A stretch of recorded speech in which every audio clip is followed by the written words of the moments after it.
Good evening. Good evening, everybody. Oh, look, Crafty's camera shy. Oi! It's up, boy. How good's that? We're going above and aboard to look the part.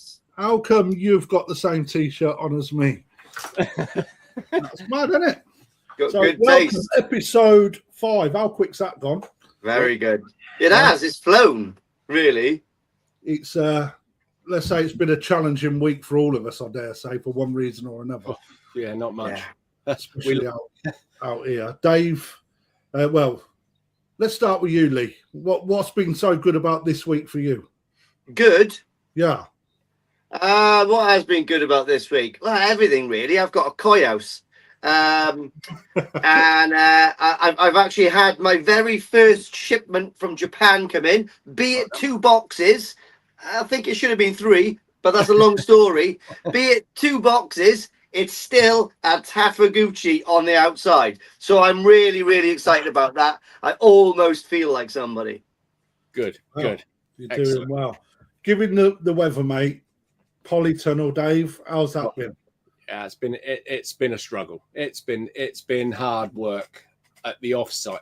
In the shop, it's okay. It tends to stay quite cool in here, to be honest. But the offsite facility, yeah, I won't lie, we've been struggling. It was peaking, although we've got it under control now. We were peaking at about 26.9 degrees. We've just now had to introduce more fresh water for longer, and we're maintaining it under 25 at the minute, which is good. But yeah, it brings its challenges. That's for sure. Yeah, I know. Well, our shop is in a greenhouse. Yeah, so you're going to get big ass greenhouse, and my God, I think the office is the hottest room in the whole shop, and that was at like 48 degrees in the week. Yeah. And the water's been peaking around 29 to 30 in the shop, and actually cooler outside, which is quite mental. But one good thing is I had all my pre-filtration completely renewed this week. So yeah, I am super happy. The water now is just looking fantastic. Do you know what? As koi businessmen now, I guess, we're never happy, are we? No.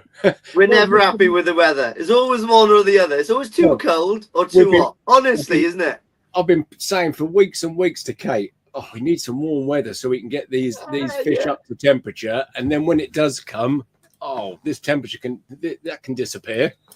Yeah. Well, it's in a heartbeat, can't it? You know. Well, it's just come from nowhere, and the ponds have just gone skyrocketed so quick. You know, you can't control it. Like, you know, it's not like you've got a heater you can turn down and control it. You're at the mercy of the weather, aren't you? Mercy of the gods.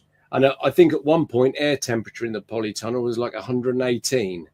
Yeah, that's bonk. I mean, listen, I was up Lynham yesterday, up in exclusively, and those polytunnels were seriously hot. I mean, I was filming up there, and every 10 minutes I'd have to put my phone in the fridge in the office for 10 minutes. Yeah. Because it was just shutting off. That's how hot it is in those polytunnels. That's serious, isn't it? That's what I have to do when I'm down there doing any film or anything. I have now a big ice pack wrapped in a dish cloth, and then I have to lay the iPhone on that. Otherwise, it just cuts out. It's crazy, mate. Isn't it? People don't realise. No. But I still do believe that every person should own a polytunnel. One day I will. Oh, without it's just a great way to tan. It's like Lex Tan for free. Yeah. I mean, I'm complaining this week, but I can't complain 3 weeks ago when I had water temperature 21, 22, and outside was so. Yeah, we manage it. We just don't want these prolonged. I mean, I don't like it when the ponds get anywhere near 30 and 30 plus because, you know. At what temperature, Dave? At what temperature does the old back door start whistling, temperature-wise? I don't like it 27, 28, 29. But the fear is if anything goes, you're going to lose a lot of koi in one go. But if you've got any really nice fish in there, You know, Benny can be so problematic when you start getting temperatures that high for any length of time. Yes, they'll recover, but it can take a lot of time. But in the meantime, you're going to get some that wash out completely. Especially them Deutz ones, mate. Oh, Deutz, they're the hardest out of all of them. Absolutely right. Yeah, they'll wash out so quick when you start getting prolonged temperatures at, say, 28, 29, 30. Any period of time, you can start seeing them. They're starting to really, really drop off. Right. So let's look at just bringing in our guest, because he's sitting in the back, currently picking his nose. But and eating it. We've got viewing. Yeah, I don't know. He wasn't eating it. He weren't even picking his nose, to be fair.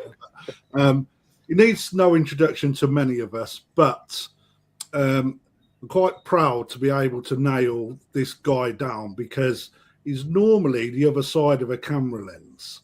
You don't generally see him on a show or in a photo or on someone else's YouTube video, unless he's in the background.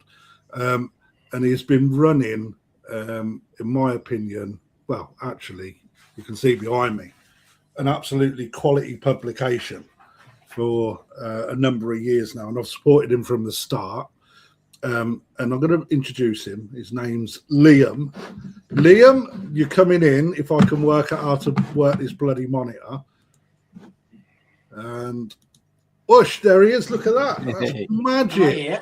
Am I live? You're here. You're live. Welcome along, Liam. Thank you very much for joining us. And I know you are one of the most shy people when it comes to YouTube. However, in this forum, he is, mate. He's not, mate. I subscribed to his OnlyFans. He's fine on that. It's not YouTube, mate. That's paid content, isn't it? You know, it's like it's forever a business. And that, Liam, thank you very much for joining us. It's a pleasure, and that's all mine. And I'm really, really glad to have you, because you've got such a legacy, and it's all documented behind me in these books. So I was really keen, or we was really keen actually, to get you on, because we want to poke the bear a little bit about stuff that you do, what you find out, what you don't publish, what you do publish, what your favourite thing is. So if you've got answer to all of them questions now, that would be great.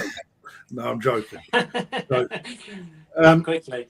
Give us, Liam, just give us a little bit about yourself. Now, I don't want you to start off with the world of Nishikigoi, because there's a little hidden gem about you that not a lot of people would know. Yeah. And I'm not on about your OnlyFans. I'm on about your relationship with koi before the world of Nishikigoi. Yeah, so I guess I started keeping koi at a really young age. I had my first pond when I was 8, so it's like 1998. And that was, old, mate. Huh? You're well old at 98. I know, well old. But yeah, I had my first pond in 1998, and that was made with a bit of leftover liner from my uncle's pond. And then I think I just followed the path that a lot of koi keepers do. My nan bought me a ghost koi that went in there, and then you're at a garden centre and you see a colourful one, and that's it. It sort of kicks off a whole different side of it, and I was just obsessive about it. That was my main hobby, if you like.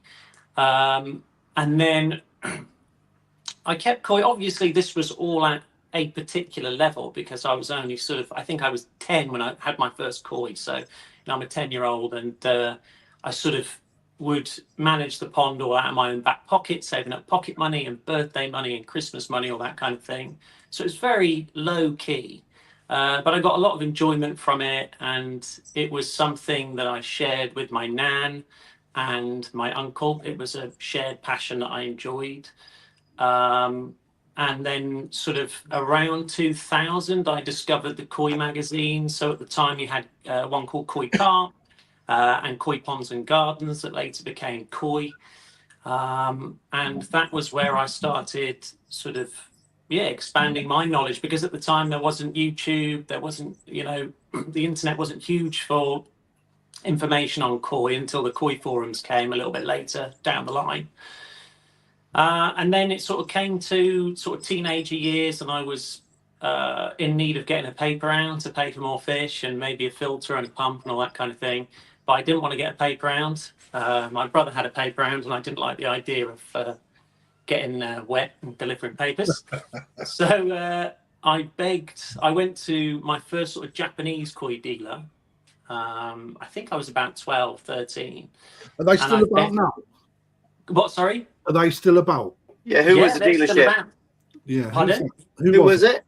It was Ken at the Koi Collection. Cool. Legend, yeah. I love that So guy, he was- man. He is fabulous. He's a great dude, and he was about 25 minutes away from where we lived. And I visited him for the first time, and I remember I picked a little Marudo Shirazuri, and he said, "You can't have it."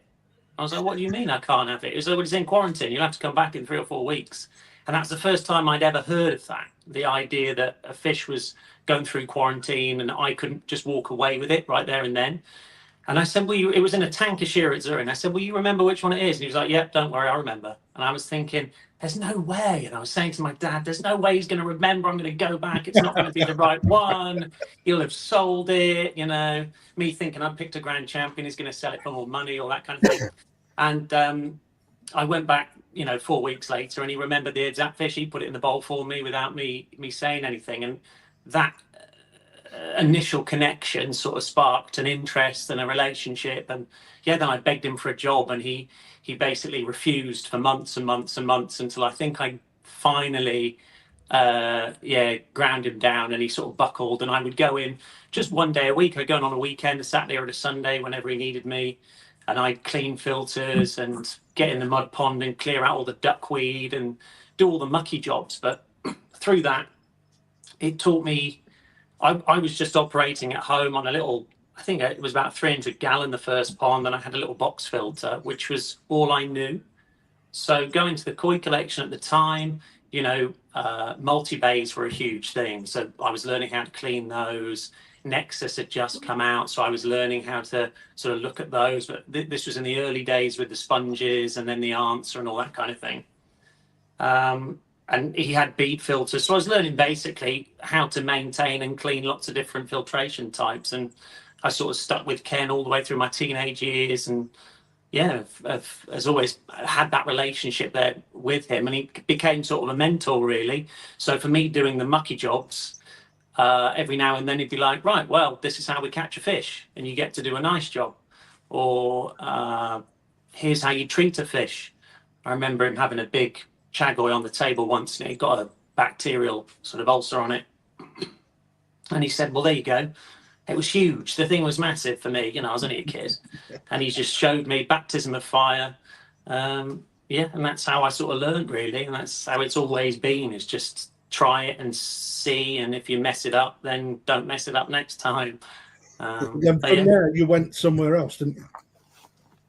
From there, I went to, there were a few stages to this. After school, I worked at a Maidenhead Aquatics for a very short period. And then I managed a water gardening centre that's not around anymore, but they weren't koi focused. They were more installing wildlife ponds. We did sell koi, wildlife ponds and pond plants. That was kind of their specialist thing, and pond cleans and all that kind of thing. So that kept my toe in. And then after uni, I managed a shop in London, in Uxbridge, called Imperial Koi. So I was there for 2 years, and that was just a stroke of luck. I was desperate for a job that wasn't a call center, which is what I was doing at the time.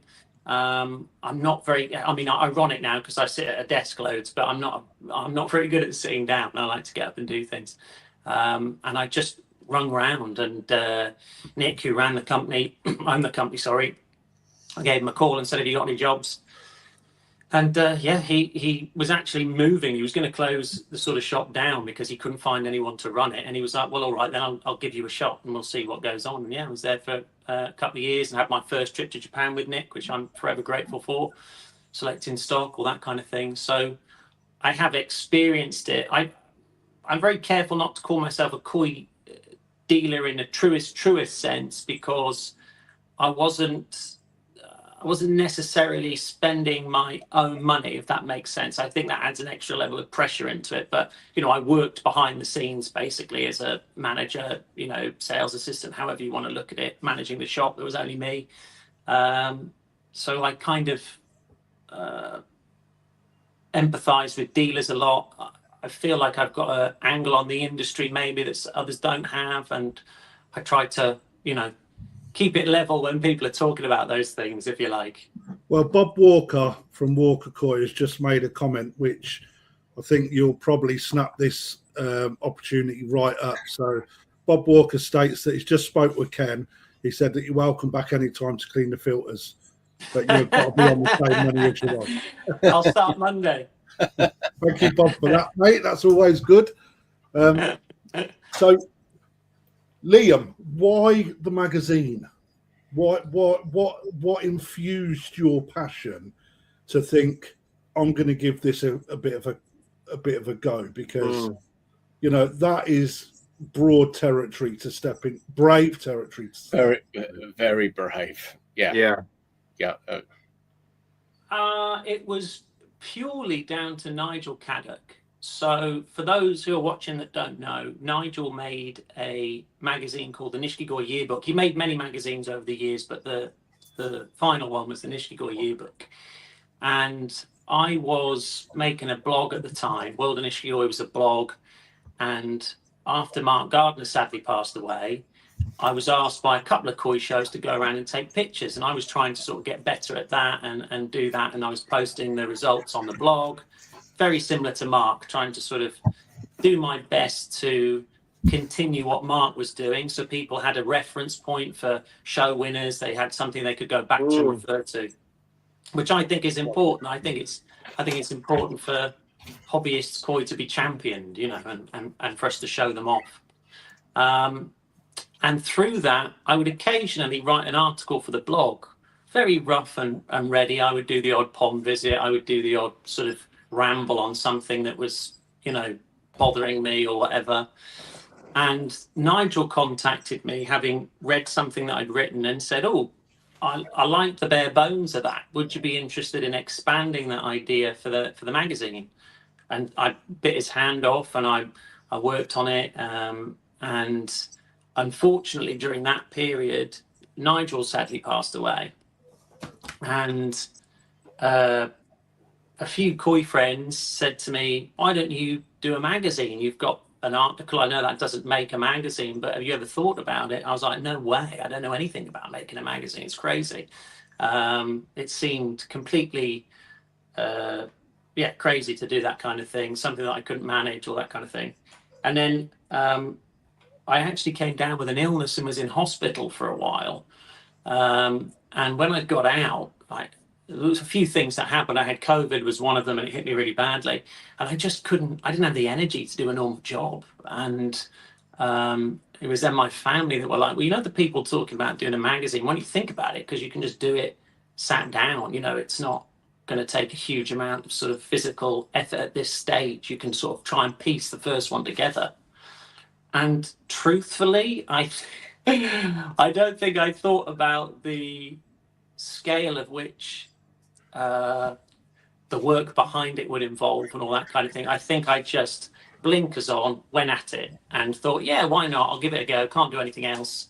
And then later discovered all of the various things that are required to make a good mag. So I can't say that I was brave or anything like that. I was probably just naive to it all, to be totally truthful. Interesting. Yeah, I think very brave in one way, be it all you say naive, because obviously you had two successful magazines that both ended up disappearing from the shelves. So I can imagine a lot of people thought, because everything switched to online. Yeah, that's right. But to be honest, I personally, I read a lot online. I watch a lot of videos and podcasts, but there's still something nice about physically picking up a magazine. Or tell me, Liam, what do you class it as, a magazine? Because it's more like a book, really, isn't it? It's a funny one. I always called it It's a difficult one, because I look at it as I mean, if anybody is not subscribed, it is wow. It's more than a magazine to me personally. I appreciate that. No, I agree with that, Liam. It's I mean, before I was even in the dealership, mate, it was there for me, and it's good to see where you go and some of the interviews you do, some of the collaborations that you get, working with the COI judges. You know, there's so much in there that covers a little bit of everything. That is, in my opinion, top end, middle, beginner. There's a bit of everything. But one thing it has got is Japan. And I think that is super important. And I think I can vouch for everybody around here, including you, that brings knowledge, you know, from what you find to putting it into a book. I've looked at all of these numerous times. They sit proudly on the top there, mate. I ain't going to lie. Some of the exercises that you're doing there are really worth doing, and then rereading and trying to remember, like, you know, for example, a Japanese breeder's concept of how he grades fish. Trying to get that in your head, for example, it's always good to go back because you never remember everything. Read the article 3 times because we all go toilet more than once a day, so it's always a good read. You know what I mean? You know, for me, mate, yeah, you've got to keep that going, and you've got subscriptions going at the moment.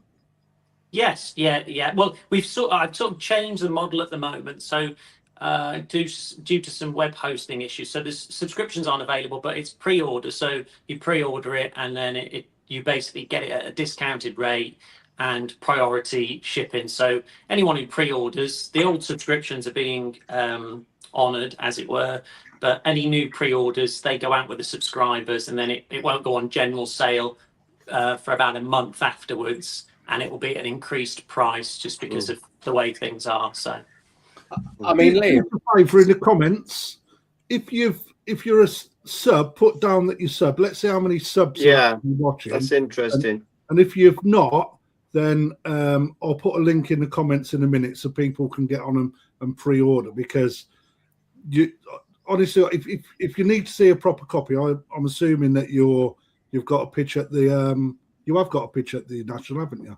Yeah, I've got a pitch at the National. So the latest one will be there at the National. That'll be the first time. I always save the National just because it's handy where it comes. It's a month after I do the release, so I always use the National as the first time people can buy it on general sale, as it were. So subscribers and pre-orders get it. They'll start arriving from tomorrow. I think a couple of them will, and to next week, and then it'll be the end of June. But that's the cover of the new one, which my mum loves more than. I'm really annoyed, actually, mate. I think I need to give you a bit of a telling off, because what have I done? When I seen on Facebook that the new book's out, what is it, issue 9? Yeah. Issue 9's out. I thought, when I get home, I'll tell you what, it's Dave's fault, actually, because he shared a post and I misread it. So I thought Dave had a copy. So I was like, I bet when I get home, it's going to be waiting, and it weren't there, man. So I thought, sorry. Bad planning on your half. I could have gone, look at it. I mean, what are you going to say, mate? Sorry, I was just going to say, if there is anybody who's tuned in and watching tonight and you haven't seen a copy or you don't purchase it, you really must. It's just banging. Yeah, they're good value for money. They're quite chunky, and it is. I mean, if you're a koi enthusiast, you know, the magazine does need to be supported because it is a nice thing to keep, isn't it? They look nice. I mean, I'm a big advocate about picking up magazines, and you know what? It's a shame. Any other hobby, air rifles to sea fishing, there's so many magazines, and you can go to Smith's and pick them up. I mean, I've always said, why can't we get a nice koi magazine into Smith's on the shelf in the general public's eye? That hopefully would lift the hobby a bit more. I would have subset. Have you ever thought about that, Liam? Trying to get it onto, you know, the shelves in the in Smith's and stuff like that. WH Smith's, I'm on about. It's sort of logistics behind it. You know, I originally thought about sort of distributing it through dealers and all this kind of thing, but I think I think you have to learn from history, which is that your big magazines of the day, Koi Carp and Koi Ponds and Gardens, which were huge. And I suppose if you're thinking about the USA, you had Koi USA as well. Massive magazines, thousands and thousands and thousands and thousands of subscribers. And they had an office of people that would put it together and all this kind of thing. Those days, I think, are gone. And I don't say that in a negative way. I think as a marketing a marketing exercise, yeah, getting a few copies on the shelf. But I think there's probably better ways to market the hobby in this day and age than trying to get a mag on the shelf. Because I think if you're going to buy a magazine, a koi magazine, you've got to have a certain level of interest in koi. I mean, this was actually a topic I was going to bring up at a later point, but my koi mentor, Mr. Wilkie, would always say 90% of people just want a fish. And I think when you remember that, you can apply that to being a magazine editor, a koi dealer, a koi club chairman, a koi show chairman. When you remember that, most people aren't interested enough to buy a magazine or join a koi club or even go to a koi show or watch YouTube. In fact, they're happy just with a pond in the garden with some koi swimming around, and they chuck a bit of food and have a beer, and it's happy days. So I think you're missing a trick, Liam. Okay. I mean, you know that I approach you about selling in the shop anyway, but there's times, mate. Put it this way, right? I made some snow globes. Right, snow globes with just a couple of pictures of koi inside. Put them next to the till. Right, key rings with koi on them. Put them next to the till. Right, people put a box of fish down. I put that on top. Right, you're missing a trick. They're the little things at the till. And I'll give you. When I first started at Perfect, I come across 20 old magazines. The Shikigor yearbook that you mentioned earlier. Still cellophane wrapped. I open them up. I put them next to the till. All of them sold within a week. I generally do believe that. Let's just say, how many carp fishing magazines are there? Sea fishing, trout fishing. There is, dozens and dozens. If you go to WH Smith's, when you look, that obviously all at the hobby sections are all sort of like quite cleverly marketed and placed on the shelves. And I can imagine, sea fishing, carp fishing, then with some koi magazines. And everyone that's interested in fishing would definitely consider, if not actually buy one of those. I generally do believe if that was in front of someone, they would be interested, and that could spark off, something. I think so, generally. Liam's off to the loo. Sorry, I lost audio then. My phone timed out. Sorry about that. That's all right. No worries, mate. Lee was just saying that. You say it again, Lee. It's okay, man. I don't know how far you got, but like I said, when you walk into WH Smith's, you have all the fishing hobbies. So you've got the trout fishing, salmon fishing, sea fishing, carp fishing. And I would suspect if they were gonna put your magazine in there, it would be with that kind of area. And I think when someone's going in there to pick up a fishing magazine of their choice, and they see that, I think it would be very difficult for them not to be interested to pick that up. Yeah. What do people at home think? Would it be a good idea to have on a shelf in a store, in a koi dealership, etc.? What do you guys think? you're the guys that are targeted at the end of the day. You're the people that Liam wants to sell. Yeah. But ultimately, I understand where Liam's going with this, because if you keep it fairly exclusive and in-house, there's a little bit more control, and maybe maybe the logistics of it for one man is how many people work with you, Liam? Just yourself. Me, and then contributors who contribute to articles. But everything about the magazine production, even the fulfillment, is handled in-house. I post and package and handle every single magazine that comes in. I do it all because I am a perfectionist, but also when you start using fulfillment services. They don't use the packaging that I like because they're heavy books. I experimented a lot with this when I started. Because they're heavy, they get damaged in the post. They shove them through the letterbox. They dog ear the corners and all this kind of thing. So they have to go in boxes. And if I ask fulfillment companies to do that, they start sapping basically what you earn from it. And I guess that was always my worry as well with going into dealers in the most respectful way. What you'll end up with a price war. I know you will. So you supply it to X amount of dealers, and then so many people will buy it, and then you'll get to a point where you fill people up, and dealers start dropping the price to shift the copies, and then you've got just like it is with every other koi product, and then you've just got no control over it. Yeah.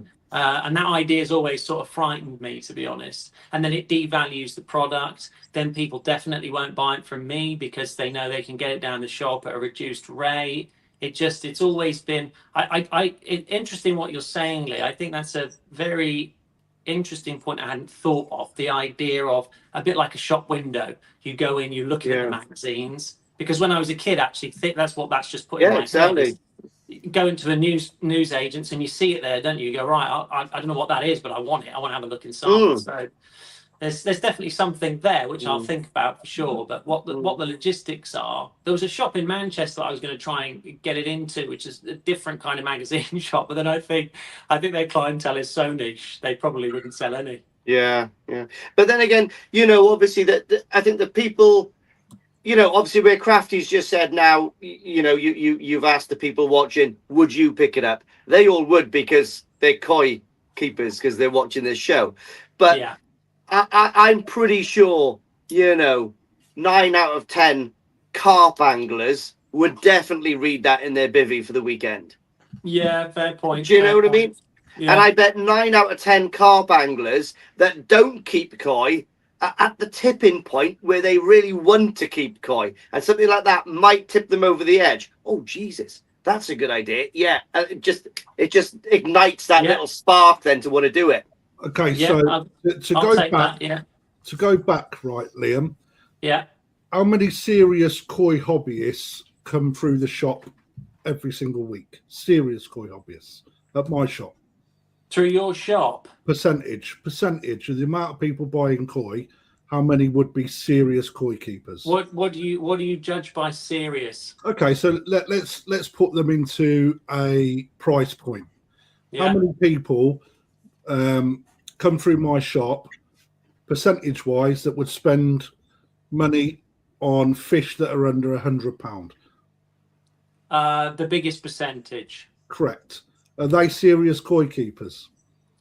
Well, there it gets muddy. I think and this is where the knowledge part comes in for me. I think money doesn't dictate how serious someone is. Someone's budget. That's a fair someone's point. Budget doesn't dictate, and equally, you could have. And this, you might relate to this as koi dealers, but this used to baffle me. Is that I remember when selling fish at the various companies, you'd sell a fish over £1,000 to a customer. That doesn't know nothing about koi. Well, not only that, more so that they'll come back a few weeks later, months later, I've got a problem. Well, why don't you buy this health book? It's 45 quid. No, I'm not buying that.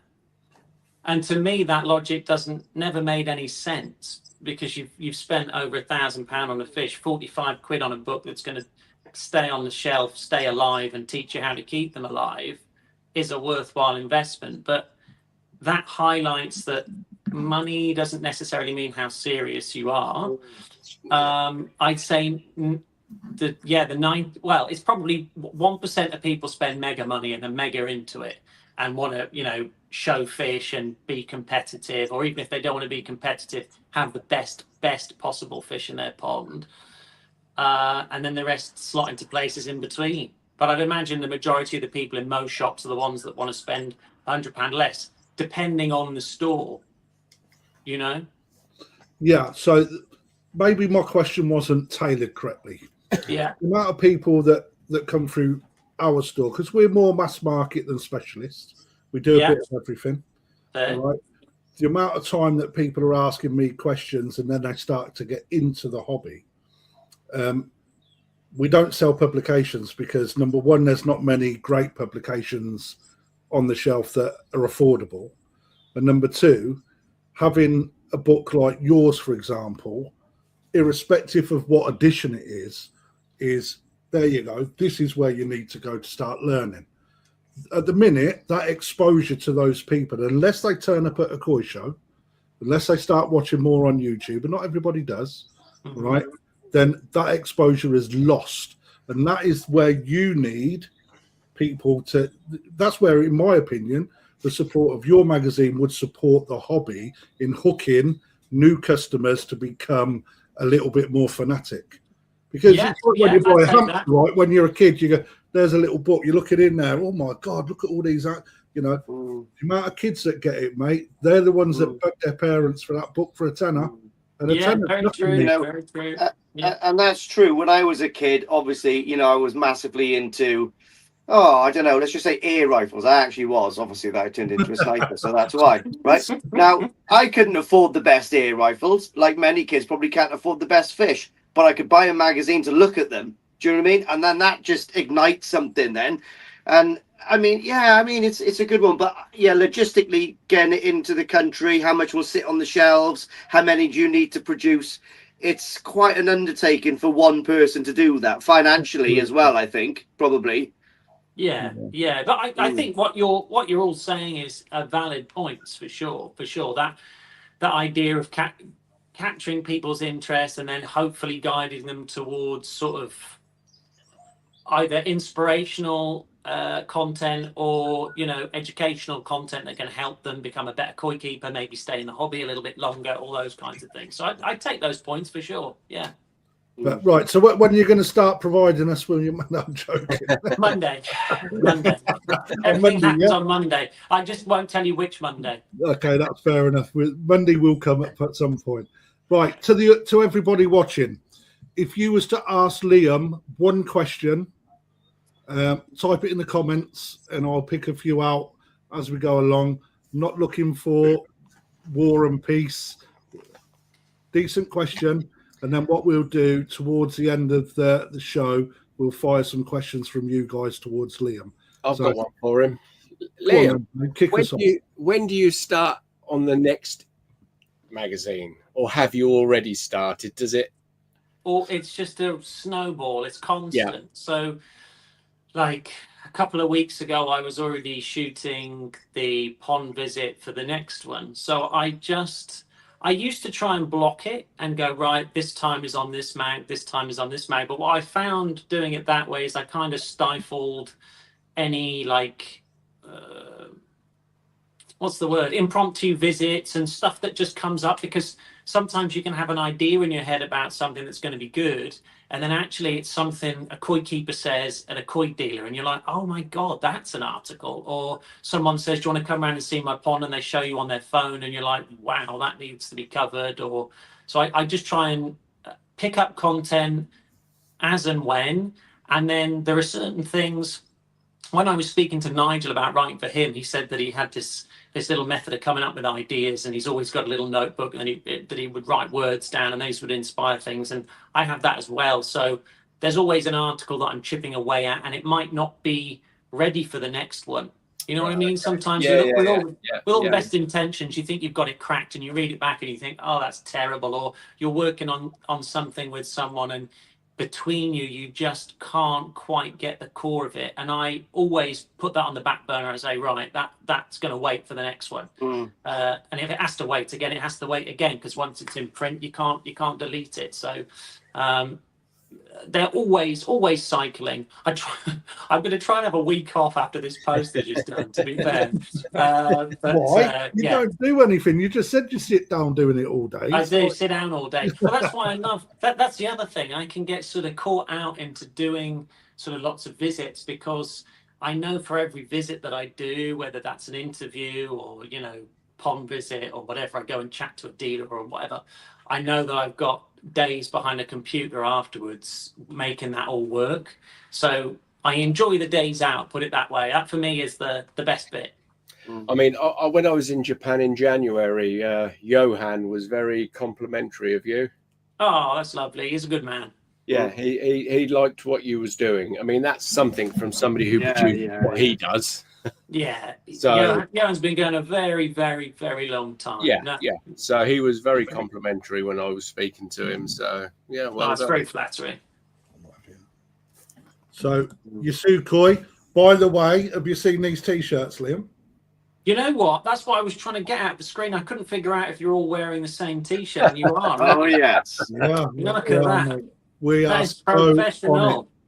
Right. That is very professional. Yasukoi, strip at the bottom. Right. These guys. Don't stand up, please. Don't stand up. No, it's all right. I'm all right, mate. Look. Oh, actually, I better brief in because it's Lee. Don't ask Lee to. Lee, mate, not me. Mate, Dave? Who on earth do you think I am? I'm absolutely fine. Look, I was there from last week, by the way, doodling. But yeah, Yasukoi kindly nice. put these together for us. Thank you very much, nice. Charlie. As always, the best. Yeah. So Yasukoi asked Liam, how long does it take for you to finish editing one magazine cover to cover? And what a great question that is as well. So, like I say, it's like a rolling process, but it's through those 6 months. Let's say I do it twice a year. So if you say through those 6 months, I work on the magazine every single day.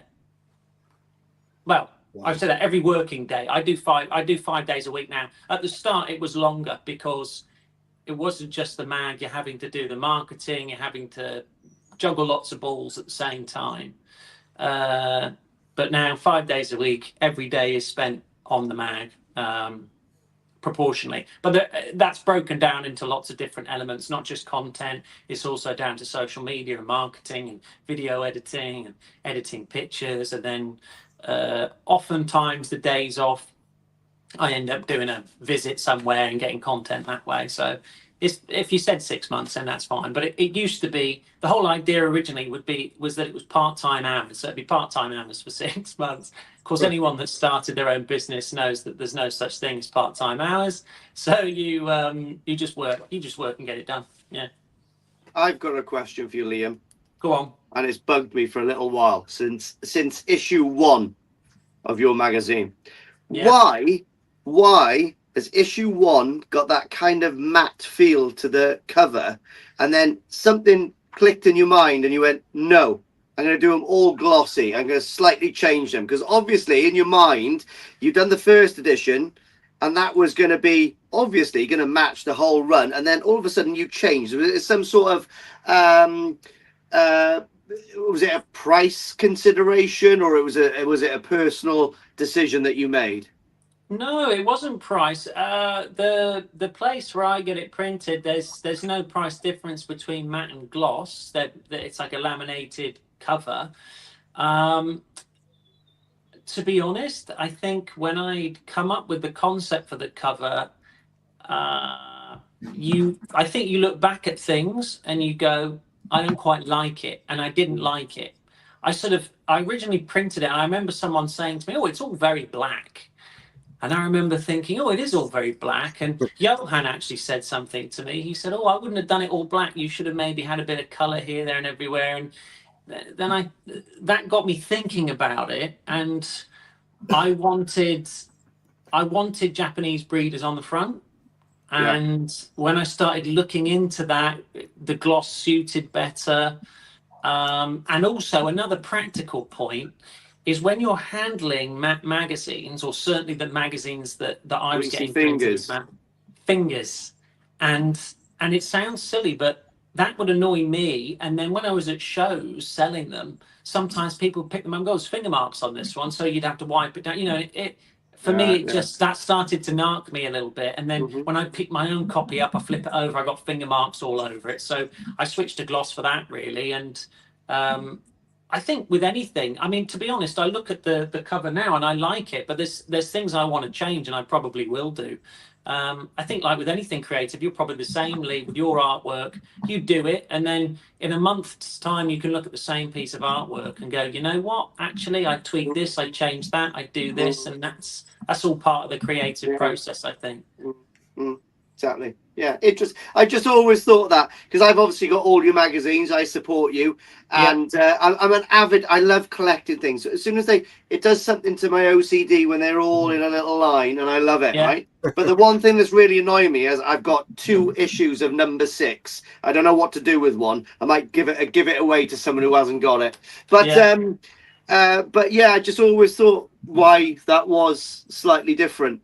Yeah, just change an artistic thought. That was all it was. I And like there'll probably it. be another one just to annoy your OCD at some point. That's it. That's it. You knew exactly that's where he was going with it, mate. Why haven't you kept it black? Everything needs to be black. I'll reprint. Oh, it'll still be black. I think it'll still stay black. I like the black vibe. So, Liam, have you got any more plans for Japan later this or October, maybe? Yeah, hopefully October. Yeah, I haven't been for the autumn harvest for a couple of years now. 2023 was the last autumn harvest I've been, because I've switched it to go for the All Japan Koi show. So I'm hoping to go in autumn, and top up those content folders, as it were. What about yourselves? Are you all out there in autumn, or? Yeah, I would have thought so, by hook or by crook. Yes. Yeah. But even though I love autumn, but you know, for me, for my, I don't know, for the way I could see this business going forward, realistically, I mean, February is really my time. I prefer the toes eye part of things, but who knows? It could all change. But yeah, definitely want to go over in October. It would be amazing. Early October though, it does get silly over there, doesn't it? Yeah, it was bad enough when I went, but a couple of years back. But watching it online the last few years, it's getting busier and busier, isn't it? Yeah. I've got nothing booked yet, Crafty, but it's looking like first week in November-ish, something like that. Be busy then.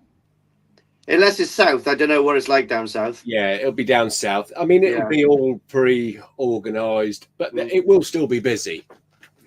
You know, they'll probably be out there for the. I've been asked to go again this year, and I didn't go last year or the year before to the Ogata Cup. So, I think this year it's only right that I make an appearance there and go there, and it's always handy. To be honest, I think the best advantage of going that time of year, in all fairness, is you start to get to see what Tosai are available. When you miss out on an autumn trip and you just go in spring, you know, you're just not seeing everything. Whereas I think going in November, you can get to have a look round and seeing what's spawned well. Have a word with the guys on the farm. They'll let you know what's done well, what hasn't done well. So you've got an idea what your Tosai is going to be like. So. Yeah. And talking about the farms and stuff, and obviously talking about Japan, Liam, when you go to Japan, obviously you're there. You know you've got a very well-known magazine. I would suspect the breeders in Japan these days are not naive to the fact that positive advertising. I mean, it's like racing, isn't it? Win races on Sunday, sell cars on Monday. You know what I mean? So, I mean, when you go over there, are you accepted very positively by all of the breeders? And do they give you inside information about kind of, oh, listen, Lee, you know, do you get little WhatsApp saying, oh, we're doing a harvest there. Would you like to come and film, take some pictures? Because I've seen you around Danichi quite a few times with Shigeru hanging around. I mean, have you got a good relationship with him, for instance, or? I'm always very wary of saying relationships, but because it can put across the wrong kind of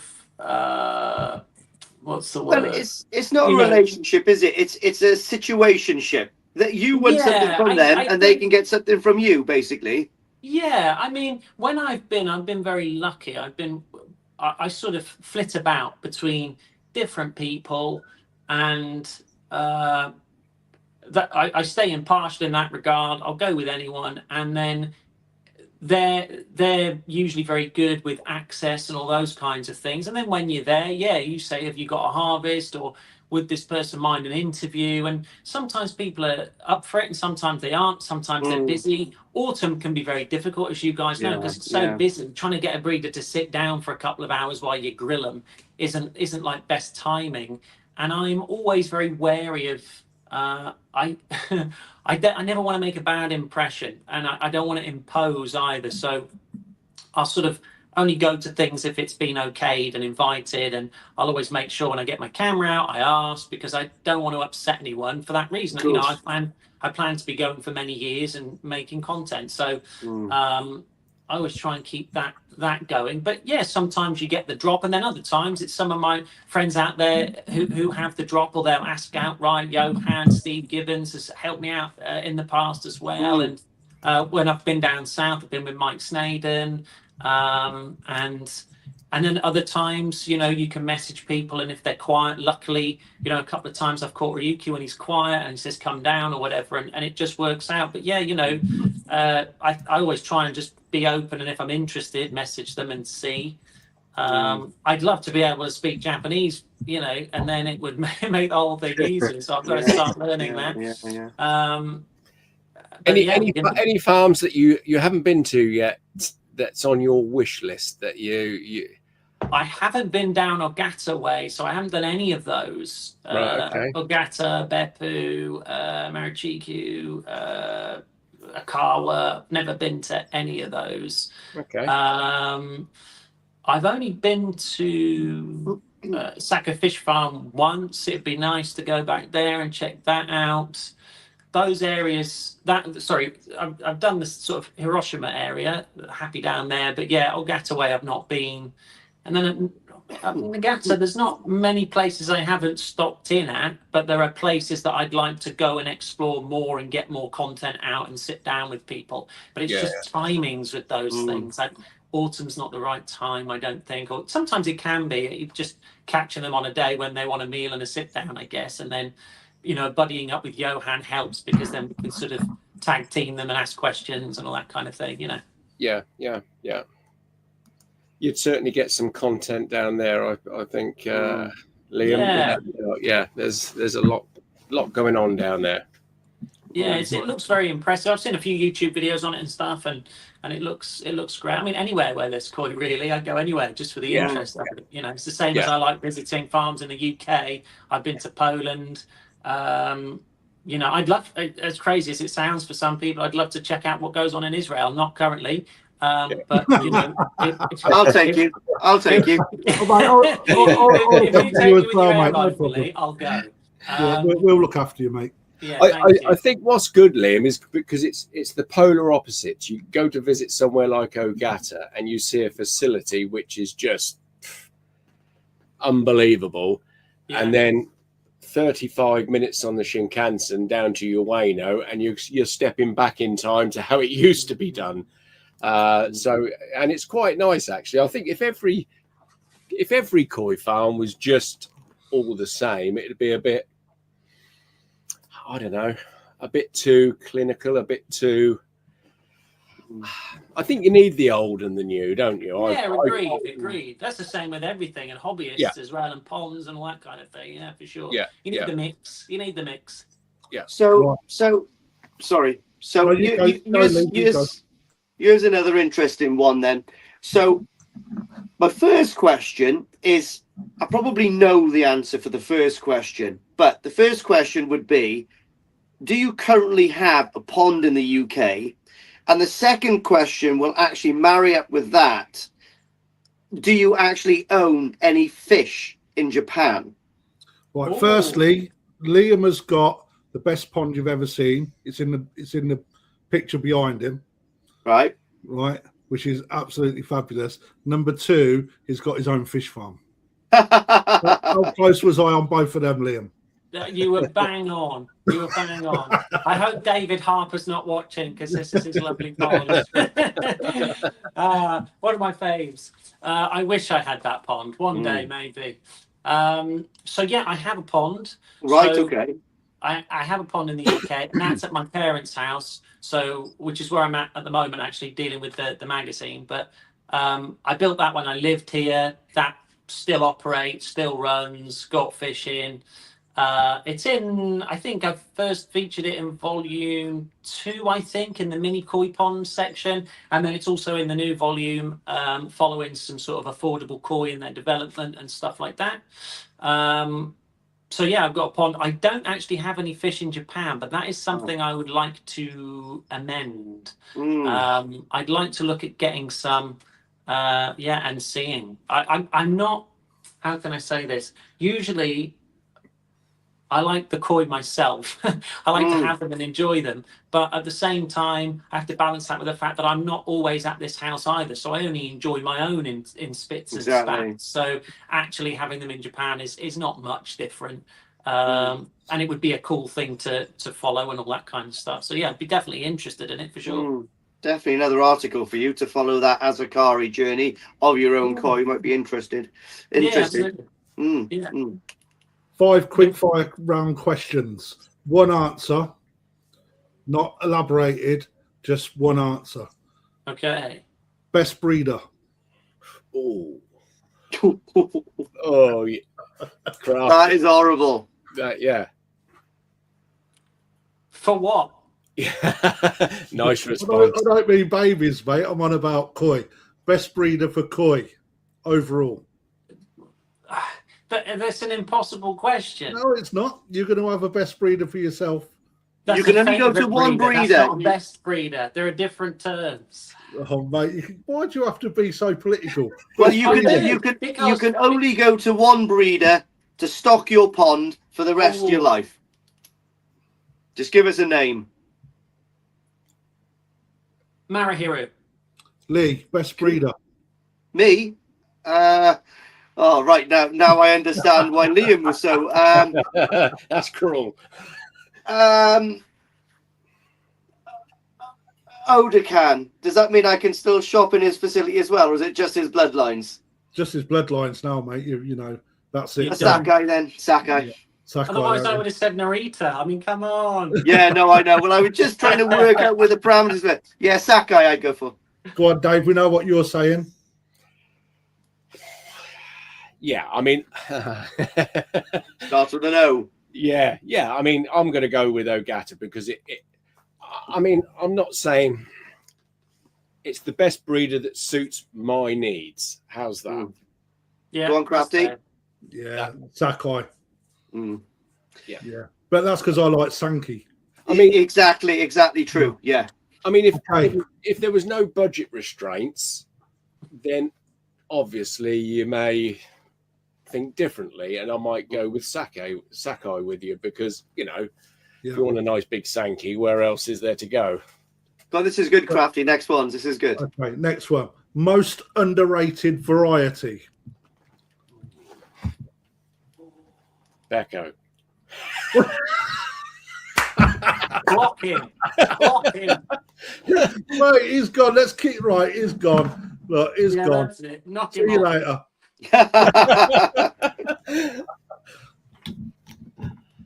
That's a tough one as well, huh? Underrated. Who's going? Go on, Lee. Liam, is it? Yeah, Liam. Liam's got to go first. He's a guest.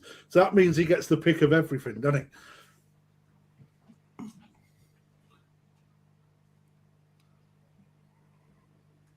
Cool. That's it.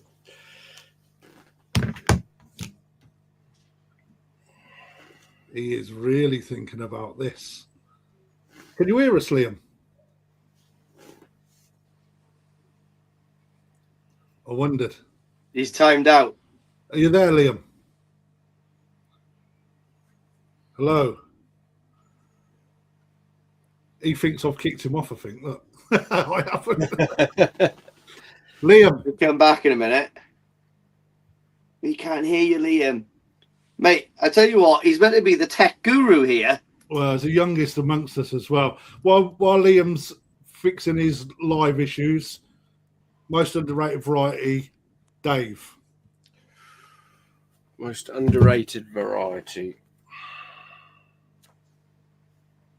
Can you hear us, Liam? No, he still can't. I've got two that I quite think maybe, but it's getting good examples of one of them. Certainly is maybe Achiever. Ooh.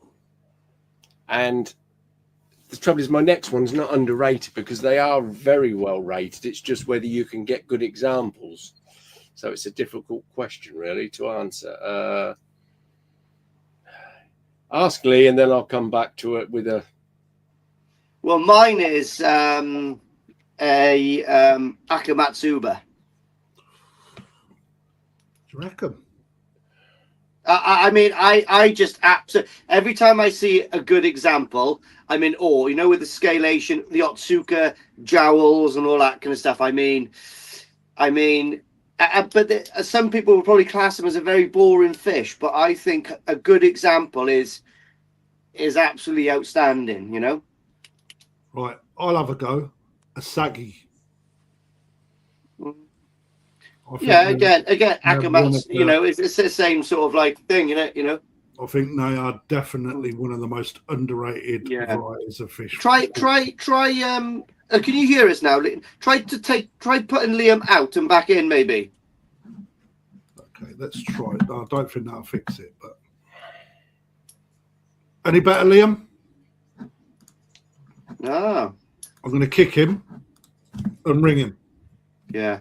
I wonder what's wrong with that. Anyway, it's just me and you now, Dave. Let's just ignore Crafty for a little while. What's your most rated variety? Oh, most rated. Mate, just try signing back in again because you had. Trouble is, it's going to fall down to a category, Lee, that I actually quite like. So, Go Sankey category, obviously. No, it's not. No, Shiro Atzuri. Yeah, I mean, listen, I think Shiro Atzuri is amazing. I've seen plenty up in Ryan's this weekend, yesterday, and they're just mind blowing. I'm just drawn to it. Just simple black and white, and it is absolutely fantastic. However, for me, it's a Sankey. It's that forever search for the perfect body. And pattern and skin. I don't know. Sankey for me is a serious thing to look for, isn't it? I mean, you got the next. Yeah, I mean, everybody. I can remember years ago, everybody was saying Kahaku are so difficult, but I mean, you've probably seen it. You can go to dozens and dozens of breeders in Japan, and they'll all somewhere have some nice Kahaku. But getting a breeder or an affordable breeder where you can purchase Sankey from is incredibly difficult. Can you hear us now, Liam? Yeah, I can hear you. Are you awesome. Sankey are an underrated variety?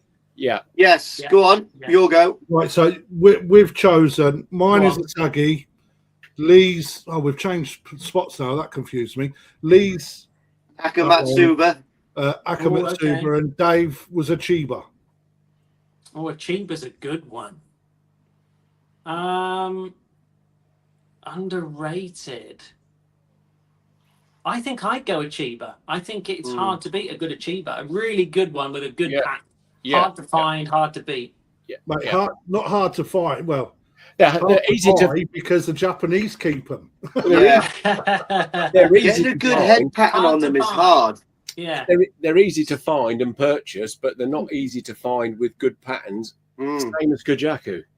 Yeah. Kajaku also one. I'm really into Kajaku at the moment. Yeah, same here, Liam. But finding good ones with good pattern, very hard. We'll start a bit of a fish appreciation with the Kajaku that you sent in, Liam. Anyway, right, here we go then. Dream Koi.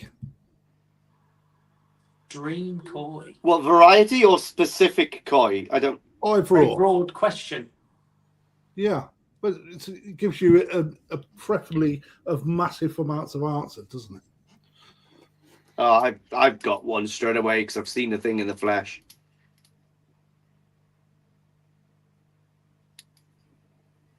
I'll say it then if you want me to start. It's the Kano Goshki that Donald Kerr bought for the Mate, for the All Japan and the Junior the one Japan. that won the young champion.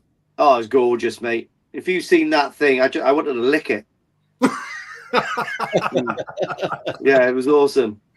Okay, I'll tell you, this one will surprise a lot of people. The Sankey that always gets runner-up. I would love that fish. Yeah, nice fish. I would really love that The fish. Sakai one. Yeah. Yeah. That is, the one that everyone said's got a baby head and a giant body.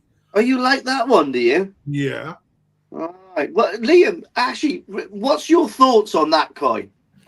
You have to be quite You've diplomatic. seen that in the flesh, Liam, haven't you, that fish? Yeah. I've seen it a couple of years on the trot. I think it's funny because it's a fish that you have to see. I think Ryuki put it well when he said it's a taste thing. You're either going to like that head shoulder ratio, you're going to see it as powerful, imposing, and strong, or you're going to see it as deformed. It's like a marmite fish, and I would agree with that. I think it's a marmite fish. For me, it's not a body shape that I particularly like, but when I saw it in the flesh, particularly, what was it, 2025? Yeah, last year. It was a bit more in proportion, but the skin, the sumi, everything else is just it is colossal. It's like a battleship of a fish, and if you're into big fish, that's about as big as imposing as they get. And then when you start to consider, I know this isn't really from a judge's point of view because they don't consider these types of things, but how hard it is to get a Sankey to that size, for the sumi to stay consolidated, not break up and go speckly. It's like 1 in a million fish. Do you know what I mean? So absolutely right. I could totally understand you want that swimming around your pond. If someone offered me, I'm not going to say no. Well, I don't even have it stuffed on a plinth. That is just like a mental fish. Yeah. I think that'll certainly be a fish people will remember and talk about for a long time because it was exactly what it was meant to be, impactful. You know what I mean? It was exactly that, imposing. I mean, you going out there, Liam, you see, you get a lot of behind the scenes access, right? You get the journalist badge where you're not impeded by people coming in to have a look, and the owners. The breeders tend to stay out your way and let you get on with your job, etc. What has been the fish that stood out to you most in the UK? The All Japan Koi Show.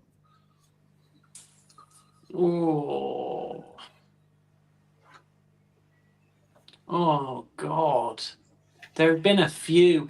There was a Yamabuki last year, 2025, that I think won the Jumbo Prize, and I thought I'd seen the best Yamabuki I'd ever seen, which was Patrick Max at the Holland Koi Show, and also saw it in Belgium. Oh yeah, that's a nice fish, that was an amazing koi, but this was like an up again. Which is quite difficult again because that fish that Patrick's got is insanely good. Yeah, where were they from? What farm? What farm are they from? Izmir, I guess. Izmir. They were both from Izmir, yeah. And these are, huge. I mean, I can't remember how big Patrick's was, 103, 104 when I saw it.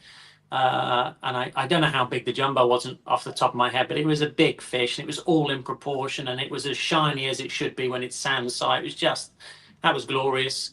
But there are so many, and like the weird and wonderful varieties. There were a couple of Benny Kikos that Aoki had taken along, and they were stunning, and just fish that you'd never see and never even think that you'd like until you see them. Even Beckos, for people that don't like Beckos, you see them and you go, wow, when they're that good. They're really good. Appreciate them. Beckos. Dave doesn't like them, no? Failed Sankey, aren't they? So here's a question. The biggest misconception UK hobbyists have about Japan from your perspective as a journalist? About the fish and koi shows, I think it's that they think the fish are perfect because what they see are videos and pictures, and both can be manipulated, for one. not necessarily deviously, but they can be manipulated and altered. And then also, even if you're trying to take an honest video, for example, it never quite shows the koi in its true light. And I think there's a lot of rhetoric around the fish in Japan being perfect, and they're amazing, they're incredible, but there's no such thing as a perfect fish. Oh, no. There are fish with missing scales and damaged tails and even twists and bends, and I think I think in the UK, you know, you have to get past the point where you're just focusing on that. Not to say that it's focusing on the negatives. There's another discussion there we can talk about later, but just knowing that the fish are the fish and you just have to accept them for what they are. If you're staring at a couple of scales out of place on a 1 meter Sankey that's amazing, then you know, you've got a problem. Yeah, that's a good point, Liam. That is, because, you know, I can never forget that when I went to the All Japan and you get back and you're talking to customers, and the trouble is all they're used to seeing is the publicity afterwards, and they're seeing these fabulous photographs, which they are, but obviously don't show every little small minor demerit, if you want to call it that. And they were absolutely shocked when I said, yeah, you'd see one with red in its peck, you'd see the sachet not all pulled in as tight as you would have thought it might be. But they actually do. There's a lot of people actually do think every koi in that show is going to be like what they see on the posters in the magazines, unfortunately. And they just, but it's not until you visit the koi show you actually, I mean, we've learned to look beyond that now and just appreciate what's in front of you. But, you know, if you want to look hard enough at any of them fish, you can find things, can't you, as you know? But do you know what? The shows I've been to and the times I've been there, you know, like the fish that, you know, Ryan's bought over there, expensive fish, really expensive fish. Like, for instance, we'd go into a farm and Ryan wants to see some koi show fish presented with a couple of bowls of very expensive koi show fish, which obviously probably his customers are going to buy. It's going to stay there and to go to koi shows. And we'll be presented with, I know, half a dozen Sankeys and maybe really nice fish. And the dealer would suggest, this is the one that's got the best future. This is the one you should get. And, you know, half the time, Ryan has to go, I don't want that one because it's got a bit of red in the peck or it's got a red eye. The Japanese don't give a crap about that. But in the UK, it would get pulled apart, which is really sad, isn't it? Yeah. So I mean, we're saying the best fish stay in Japan. I don't think so. I mean, the Japanese just consider fish to be better than others, but they I think these little things they just overlook because they're looking at the overall quality of the fish, and that is just such a minor thing to get perfect skin and perfect body. I mean, I turned down a really, really good koi at Okawa about, I don't know, 3 or 4 years ago now. And my biggest fear was it had Benny in its peck. Not that it worried me, because it didn't. I looked straight beyond that. But your biggest fear is you're not going to be able to sell it. This is an expensive koi. Everybody who wants to spend that money is presuming that you're going to get the perfect koi for that price. Well, in reality, you're nowhere near getting the perfect koi for that price. And it's so in the end I had to decline it, and then it went on to do quite well at a show in Japan. Yeah, but they do well in Japan, but it blows the Japanese the breeders' minds, doesn't it? They're like, they don't understand. When I pointed it out, they just look at you as if you're stupid. You're like, are you serious? On drugs. Yeah, they look as if you're on drugs. If you start pointing out a little bit of Benny in the front peck or you know, any small demerit that we worry about as a dealer to try and sell, they just don't see it. If everything else is just so good, they just do not see it. I think that's something that's been drummed into people through maybe koi shows. Do you know what I mean? In the UK more than anything, you know? Yeah. Because I know probably Alan's watching, but obviously they've got a criteria that they're looking for. and that would be probably an issue in the UK shows. Where in Japan it's overlooked for the greater qualities of the koi, you know. Well, we've always got to remember, I mean, you know, a bit of Benny in a peck will really not come into play until the point that they cannot decide between two fish. That's right, yeah. And your koi may be well above anything else anyway, so it's not even going to get to that point. But yeah, exactly. I've had these discussions with Crafty actually. You know how, like, seriously, exactly how these koi are judged in the UK, but it's kind of kept quite to their chest. Actually, they keep their cards to their chest, don't they? Yeah, I mean, they've got a set of regulations and guidelines, and we don't never get to obviously see that. So it's because of a different type of show. In the UK, we've got a hobbyist show. In Japan, yeah, it's a breeder's show. A breeder's show. Yeah. Irrespective of what anyone says, there's many people out there that buy koi in Japan that never see their koi. They only ever see a video or a picture. It gets shown, they win an award, which, you know, no kudos still to them people. But there's nothing better, in my opinion, than bringing a koi back that you've picked out of a pond, developed it, brought the skin up, got all three colours, if you was on a Sankey, for example, all looking absolutely fabulous, irrespective of size, and you get it in a vat and it looks amazing. You know, there's just two different aspects of you do it or they do it. It just depends which way you want to go. Right. Talking about negativity, yeah. Let's throw one to Liam now. You've obviously had loads of amazing experiences in Japan. What's been the worst experience? God. I mean, mine was getting lost after coming out of the karaoke bar once. No, we nearly got robbed, didn't we, Crafty? Yeah, we nearly got robbed, yeah.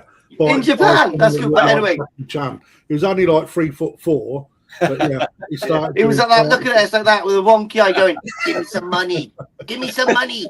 And I was looking at him, and I was like, he's just trying to rob two ex-squaddies. Mental. Yeah. But anyway, back to Liam. I honestly don't know. There was a time when I first went with the magazine.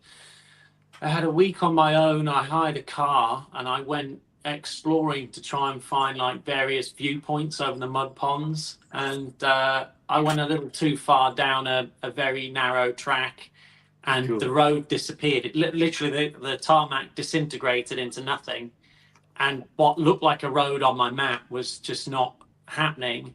And I didn't have any mobile phone data. I was just operating via GPS. So there was no way of contacting anyone. And the only way back up the road was to kind of do a very, very long maneuvering of the car to turn it around to get back up there. That's the only really bad experience I've had. I did fall in a pond at Kaneko once, but that was funny. Kaneko, mate, with your Yasagi. Amazing. I stepped on a board that looked like concrete and it was polystyrene, and I went in, ruined my mate's camera, and had to sit on a bag in the back of the car to make sure. However, that could have had a silver lining if his wife came to rescue you. I mean, you know who I mean. You know, we're not saying anything, not like you and me, pal. Yeah, but yeah, I like Kaneko actually. But anyway, yeah, that's actually really quite. I thought you would have had maybe a couple of awkward situations in koi houses, but that's pretty good if you just got. Maybe there was a time early on. I guess the most awkward one that I always remember was the first trip with the mag. It was the start of the week that I was on my own, and I was driving around in the car, and I was just sort of looking for content, if you like. And I drove past a breeder who'll remain nameless. They didn't do anything wrong. I was in the wrong. And I got out of the car and they were unloading fish. They'd been to a harvest, but there was no one else there. It was just them and a worker unloading fish. And I got the camera and I said, picture okay? And really sternly, no. And inside I died because I thought, oh my God, do you know what I mean? Like, what have I done? And then afterwards on reflection, you think, well, there are sometimes breeders are harvesting ponds that maybe it's not gone so well and they don't want to 100%. maybe it's their tactical and they don't want people to see those either. You know, maybe they've had a bad day that day. Maybe they don't want to entertain anyone. They've been up since 5 a.m. And that, it was an awkward situation for me because I find those situations awkward. And I came away thinking, oh, you idiot, you've made a bad impression and all that kind of thing. But it was a good lesson in, you know, making sure you're on their time and making sure that you're polite and courteous and, you know. Yeah, same happened to me, mate, last year in Yoshino's. Started doing a bit of filming in a pond, and he was like, "Whoa, stop filming! No film! Yeah. No YouTube! No YouTube!" Yeah. He's keeping certain bits quiet. And also, you got to realise that bloody hell, that's a stressful time from over there, and some days probably don't go very well. Imagine going to a really good pond and you realise it's been ravaged by predators, or I mean, yeah, you've the whole pond's been, you know, turned upside down. I mean, that's going to really affect you, isn't it? And then your patience is going to get wear thin. I mean, Otsuka is a great example of that. I like Otsuka. He's really straight talking, and sometimes you go there and there's the happiest man alive. He just reminds me of one of those little Japanese cats, right? He's cool. And then you go there the next day and you can see, oh, he's had a bit of a bad day. I think I'll keep my distance a little bit. Do you know what I mean? Because he's quite easy to read, to be honest. But yeah, some of them, yeah, you've got to respect, I suppose, over there, especially you as well, and me to an extent as well, because we've always got cameras in our hands, haven't we? Yeah, and some of that stuff. You're on their turf as well, and sometimes you're in their homes. Do you know what I mean? So I think you have to be respectful of that and put yourself in their shoes. You know, I think, you know, YouTube's done great things and magazines do great things for the hobby, but you know, it's full on if you're having a camera shoved in your face. And I think what people forget is, you know, it's not just us walking around trying to get sort of candid footage, as it were. You've also got people that have, you know, bought fish and then they stick a camera in their face and go, hey, tell me they're tatigoi, and stick your thumb up, you know what I mean? And they've got all that to deal with. There's a lot going on. So it's just making sure, I think, that you're polite and, like you say, reading the situation and reading them as best you can. So coming back to the UK, Liam. Yeah. Okay. So obviously your coverage, All Japan Koi Show, which I want to get to in a while. Breeders' interviews, which I want to get to in a while. Narita Dainichi Sakai, various films about stuff. But one thing, from your perspective, what makes a good koi dealer? Ooh. Bearing in mind, as a journalist, you've got to cover these sort of topics off to an extent. Maybe, I don't know. Correct me if I'm wrong. I mean, we've all got our own opinions, including the viewers. But you in your role go from place to place to place to place to place. You mingle with, and you get to see a lot of people in them places. You know, what do you think people see in a good koi dealer? I think first and foremost, it's the health and condition of the fish, because even a total newbie that's never looked at a koi before could probably look in a vat of fish and tell you whether they're happy or unhappy. It's just instinctual. And obviously sometimes fish can look very unhappy, or they can look, you know, mediocre or whatever. So I think for me, first and foremost, are the fish happy, healthy, in good condition? That tells me a lot about, maybe not sometimes the owner. It depends who's running the shop. Sometimes the owner runs the shop, sometimes they have staff. But either way, it tells me that whoever is running those systems has some knowledge about the fish. For me, that's important. It's not so much the spread of fish that's available, because you have dealers that try and cover all price brackets, some that aim at the high end, some mid end. That doesn't matter to me. It's the condition is the first thing. And then I guess how they are with customers is important to me. Having been someone that, you know, was a kid when I started, walking into a koi dealership after my mum and dad dropped me off, or they sit in the car because they don't want to look at the fish. How do they treat the people that come in the door? You know, there are famous stories of various, you know, koi dealers that have come and gone years ago, and you know, that wouldn't talk to people unless they get their wallet out or unless they knew that you had lots of money to spend. And I always think that, you know, a koi dealer should welcome everyone that comes in, because you never know, you know, that little 10-year-old might turn into a nut who starts a magazine, or might turn into a nut that starts a business someday, you know, might win the National Koi Show, anything, you know. So yeah, how they treat customers, and you can get that vibe actually. Interestingly, when I talk to hobbyists, other hobbyists, you get that vibe from hobbyists, because that'll be one of the things they say. Oh, I go and they make me feel so welcome, and you can have a good chat with them, and you can be honest with them, and there's a rapport there. I think is quite important. That can differ because some shops are set up more like a shop, not like a koi environment. You know what I mean? Like they are koi environments, but they're not like a relaxed kind of sit down. They are more of a, you know, a retail outlet. But I still think you can have a way with customers. That's pretty important. And then for me, I mean, it comes back to the health and the condition, but them having some understanding of how to deal with fish when they come in from Japan. Hopefully that's reflected then in how the fish look afterwards. And, you know, I think now the complication around, this is another topic, but the complication around people buying off pictures and videos and buying when their dealers are in Japan, what sort of after sales service they have in place, what backups they have for their customers if things go wrong. All those types of things can get considered as well. I suppose there's lots of things. Condition of the water, does the place look nice? Is it clean? It doesn't have to be squeaky clean, but is it tidy? Is it presentable? Do they have good knowledge? Can you grill them? Can you have a chat with them? Can you have an honest chat? Or are they a car salesman? For me, I'm immediately turned off by car salesman types. But some people like that. For me, I glaze over. Yeah, that's fair. What do dealers get wrong? Oh, I think as a photographer, what I think a lot of dealers get wrong. We get that wrong a lot.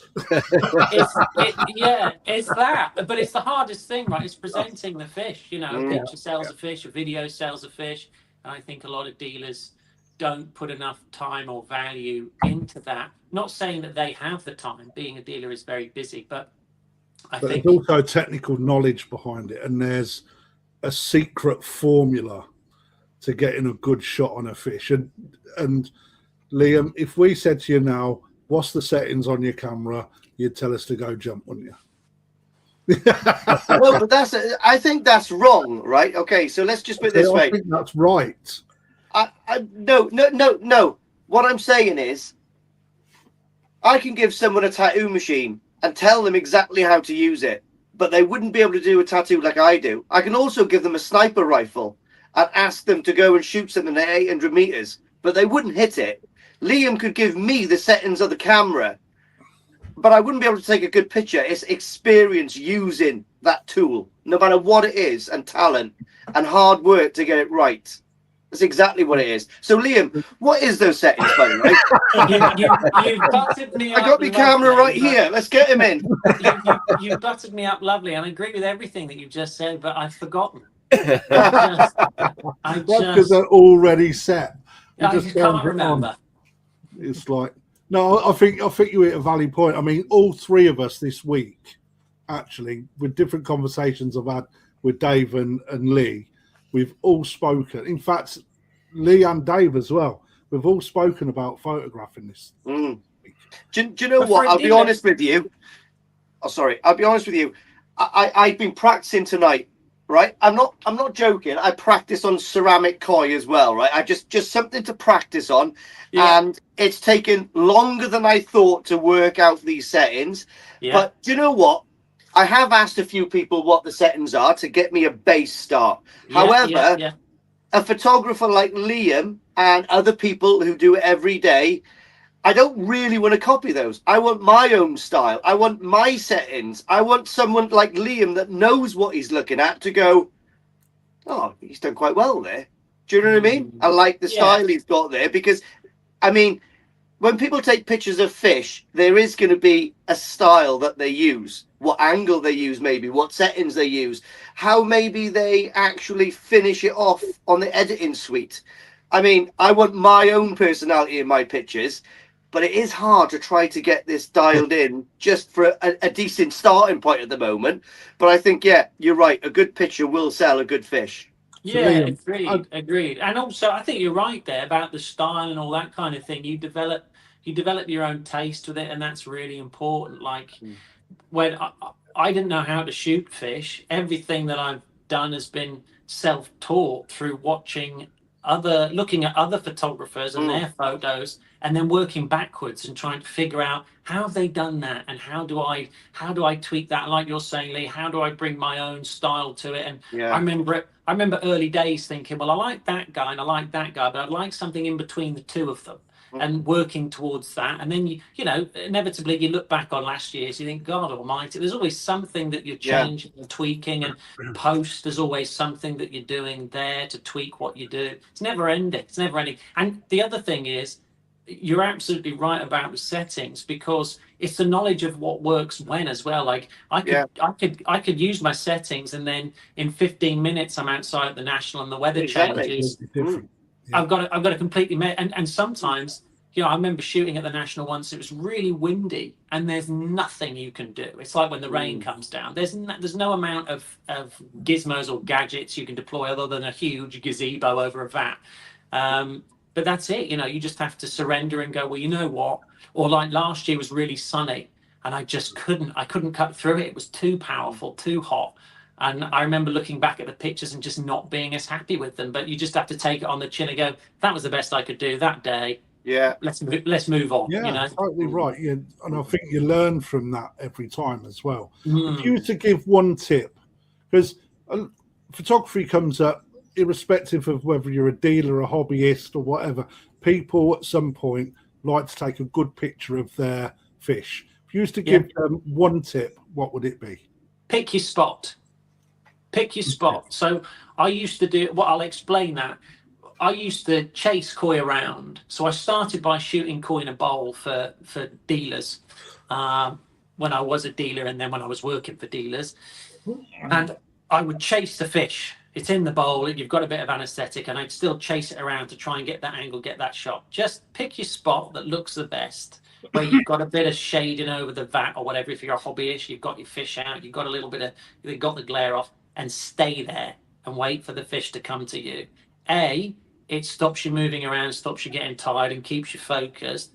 B, you stop taking unnecessary amounts of pictures, because I would just shoot and end up with loads of pictures that are rubbish that I just can't use. So just wait, pick your spot, and then pick your shot as well. Loads of people shoot in burst, and I can't tell you how many times I've been told, Liam, you need to shoot in burst. No, I don't. I used to be a portrait photographer, and I never shot in burst there either, because I don't want 100 pictures of like a slight variant of a fish moving or a head moving. I want the one, and if it's not the one, then you know, I don't want to sift through it. And some people say, well, that's the whole point of picking the burst, shooting the burst. You can pick that one, but your flash can't keep back up. On the burst, because as Lee will find out, as Dave will vouch for, and you will vouch for, when you're picking that shot, it's literally a fraction of a second to get it or not get it. And quite often, even just as you're pushing that shutter, that tail will flick. The next thing you know, you haven't even got the shot that was in your frame at the point. You know, and I think in burst, quite often it starts fairly fast, but then slows right down. Yeah, so that's it. You're missing all of those times. But you train your trigger finger, and you preempt the fish as well. If you watch a fish, watch it swim, watch how it moves, you can sometimes figure out where it's going to be, and that just comes through practice. For a hobbyist, obviously, they're not going to spend hours like standing around a bowl, but just put the bowl in a place where you've got a little bit of shade cover away from glare or something, and then just stand there and wait for the fish. Or if you've got an extra pair of hands, you know, maneuver the fish in to get a picture or whatever, if you're doing a photo show or something like that. But always just stay planted, don't chase it around. Yeah. The moving, and it saves your back as well. Being tall, I've ruined my back doing that, just chasing fish around a bowl for an hour. So here's one for you, Liam. Obviously, this is for all the hobbyists out there. Now, not many people will probably have a very high-end camera. Do you think could you take a very acceptable picture of a koi with an iPhone for your own, if you're a hobbyist, to document the journey of your koi? Yeah, for sure. If you were just documenting, 100% you could. Absolutely, 100%. The if you were going to get into the nitty gritty of how colors are presented and all that kind of thing, yeah, they would be slightly off reality, because I don't think the color codex in iPhones is all that great. But for a reference shot, if you want to take a picture at the beginning of the year and take one at the end of the year, which I'm a huge advocate of, I think it's a great part of the hobby for people to learn from, then yeah, you can get one on your iPhone, print it off, stick it on your wall in your fiddle house, or in a little book in your house, and just keep adding to them. Absolutely, you can. And what about, obviously, for the hobbyists out there again, safety for the fish? Now, obviously, we've got, most of the time, if you're feeding the fish really vigorously through the summer, you're going to have pretty off-color water, really, aren't you? Especially if you're feeding sake color or something, it's going to be pretty bad. Now, I mean, a good thing to do is get a fish bag, put some dechlorinated water in it, and place it in your pond overnight, so you can acclimate that water to put it into a bowl, so you've got perfectly clean water to take pictures in.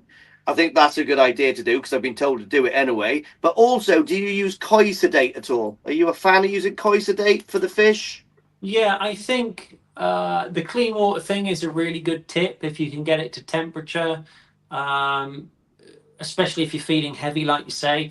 I would always, as a hobbyist, I would always try and take your pictures after a period of conditioning. You don't want to be netting fish either when you've been heavily feeding, because you can upset the gut and stress them out and stuff. So if you can, doing it in a period where they're before they grow into their growing season, and then afterwards, and then you get quite a dramatic, you can get quite a dramatic difference as well. I am a fan of koi sedate, because I think that you don't need very much, and I can't tell you how much. I do it totally by feel, and sometimes I overdo it and the fish rolls, and other times I get it spot on. But I think you do need koi sedate, because the chances of a fish damaging itself far outweigh putting in a little bit of sedate just to make it sleepy. And I think that's the same for, if I was a dealer and a hobbyist wanted a lot of fish in the bowl to sort of sift through, and it was going to take a bit of time, I'd always just put a little bit in there if they were lively, to take the edge off, because a fish jumping on the slab is all of a sudden, a free fish. Yeah, you know what I mean? It's just not worth the risk. And I think as a hobbyist, some hobbyists, well, a lot of hobbyists, I think, are nervous getting their fish out. Quite rightly, it's not something that they do regularly. So a little bit of sedate just to calm the fish down. It also makes you think, it's not going to jump on me. It keeps you calm. But having everything prepared is really important. Having everything to hand so that you don't have to run away from the bowl and all that kind of stuff. And keeping yourself calm is really important. Going steady is a key. So a question from our friend Craig.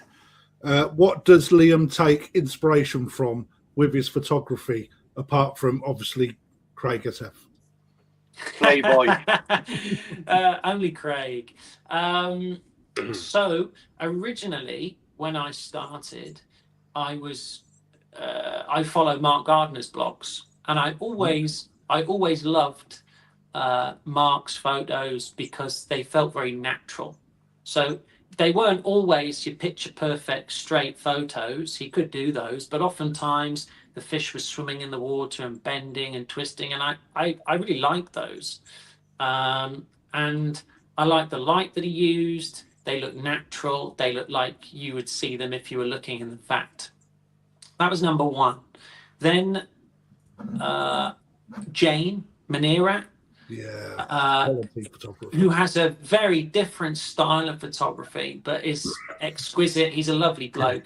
We've got a gallery of his pictures in the next mag, and such a nice man, and generous and kind, and just a wizard. I mean, he's brilliant.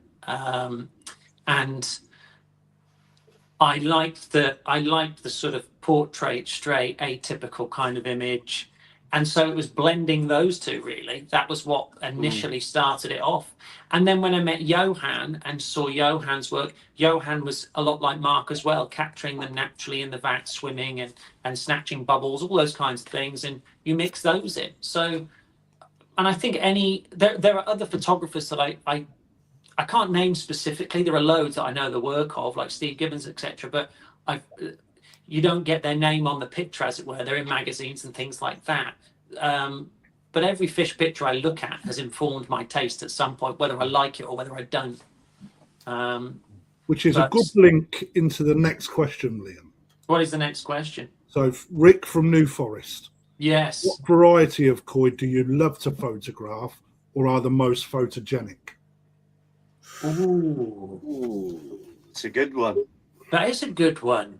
See, personally, I think a good Ginrin Chag always looks fantastic when that flash fires and you get that refraction of light. I think that's a good point. Yeah, anything Ginrin single coloured looks, and if it's got good, scale alignment as well, it's a win-win, because it just makes everything. I think it's something about also, if you see the scales, it makes everything feel more aligned than it is as well, if that makes sense, because you're seeing everything. And then the Ginrin on top of that. Yeah, Ginrin's a good shout. Something as well about a good Shiro. Good Shiro's the really black, white, good. Yeah, mate. Yeah, good point. Yeah, that does look good, doesn't it? You haven't got colour then to really worry about that as much as you would do normally. Yeah, nice. Monochrome pictures. Big fan. Does that make it an easier photograph, Liam? Shiro. Yeah.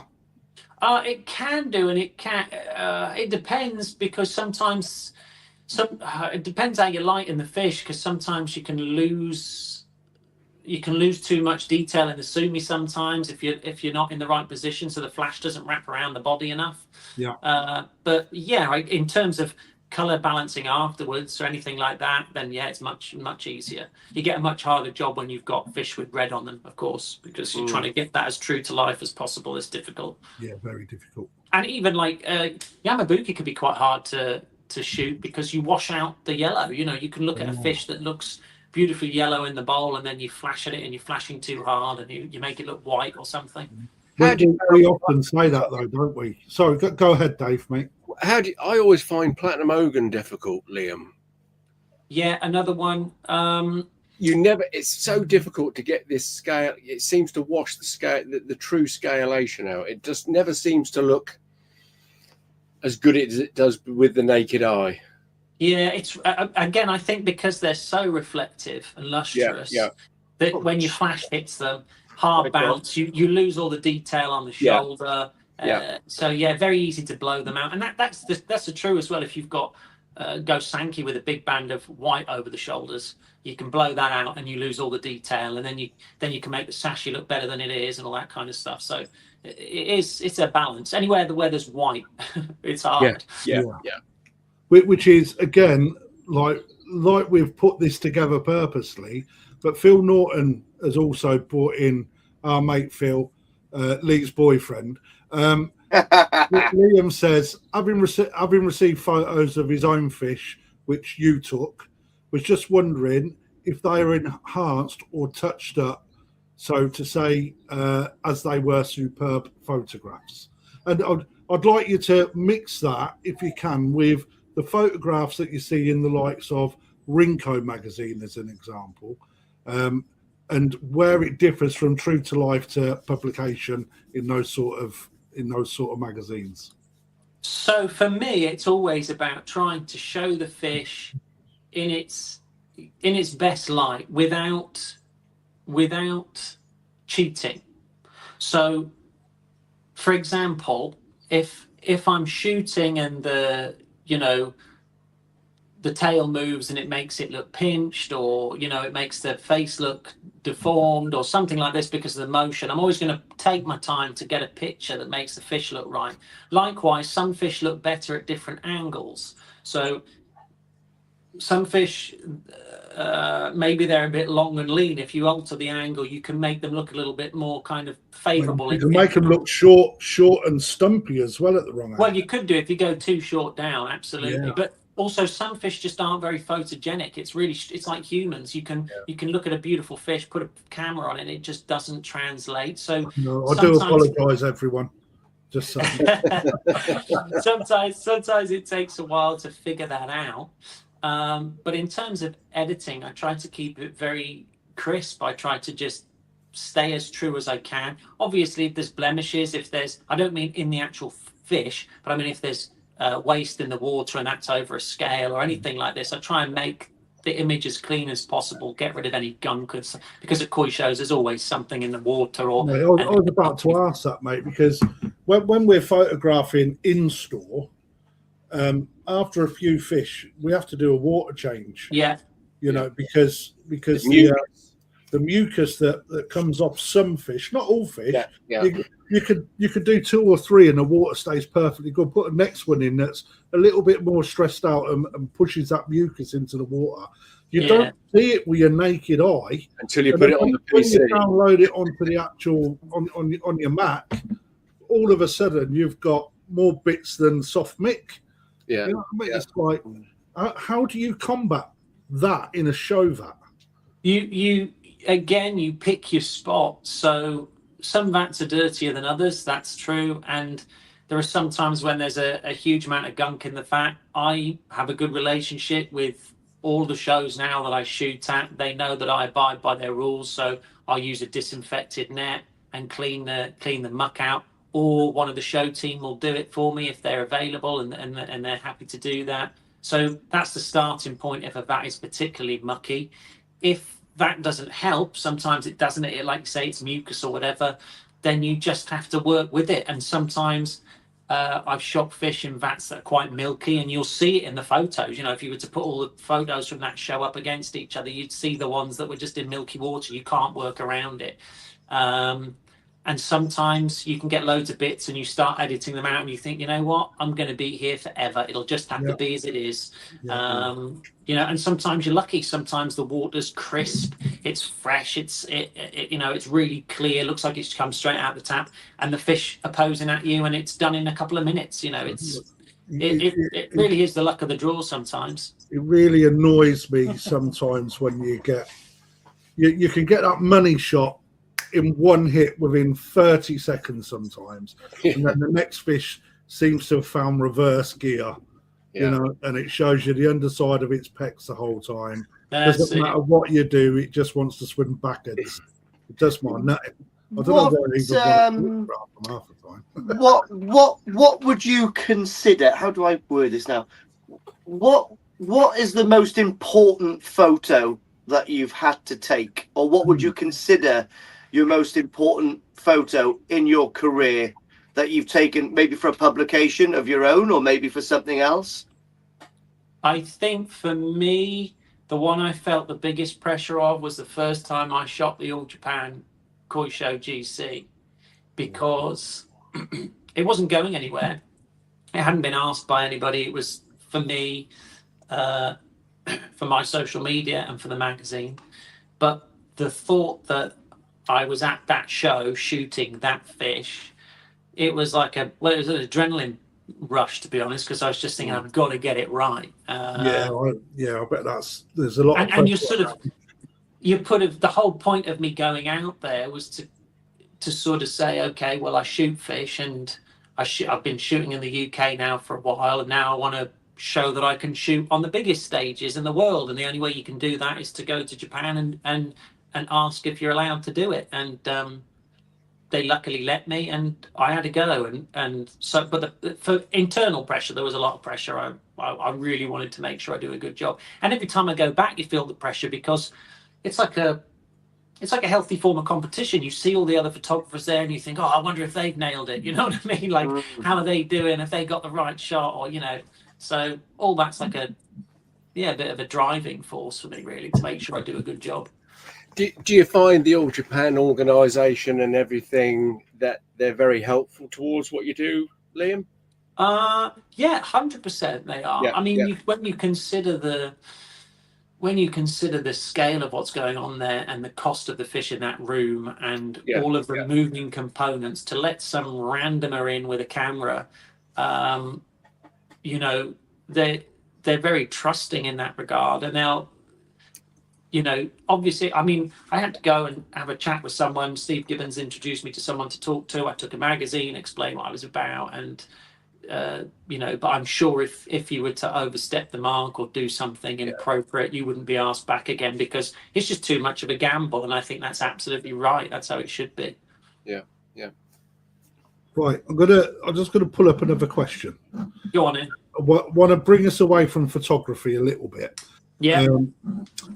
Paul Cunningham has popped in a really nice question, and I think it may start to address the elephant in the room, which is something that I want to touch on you with, which Paul Williams has also made a reference to.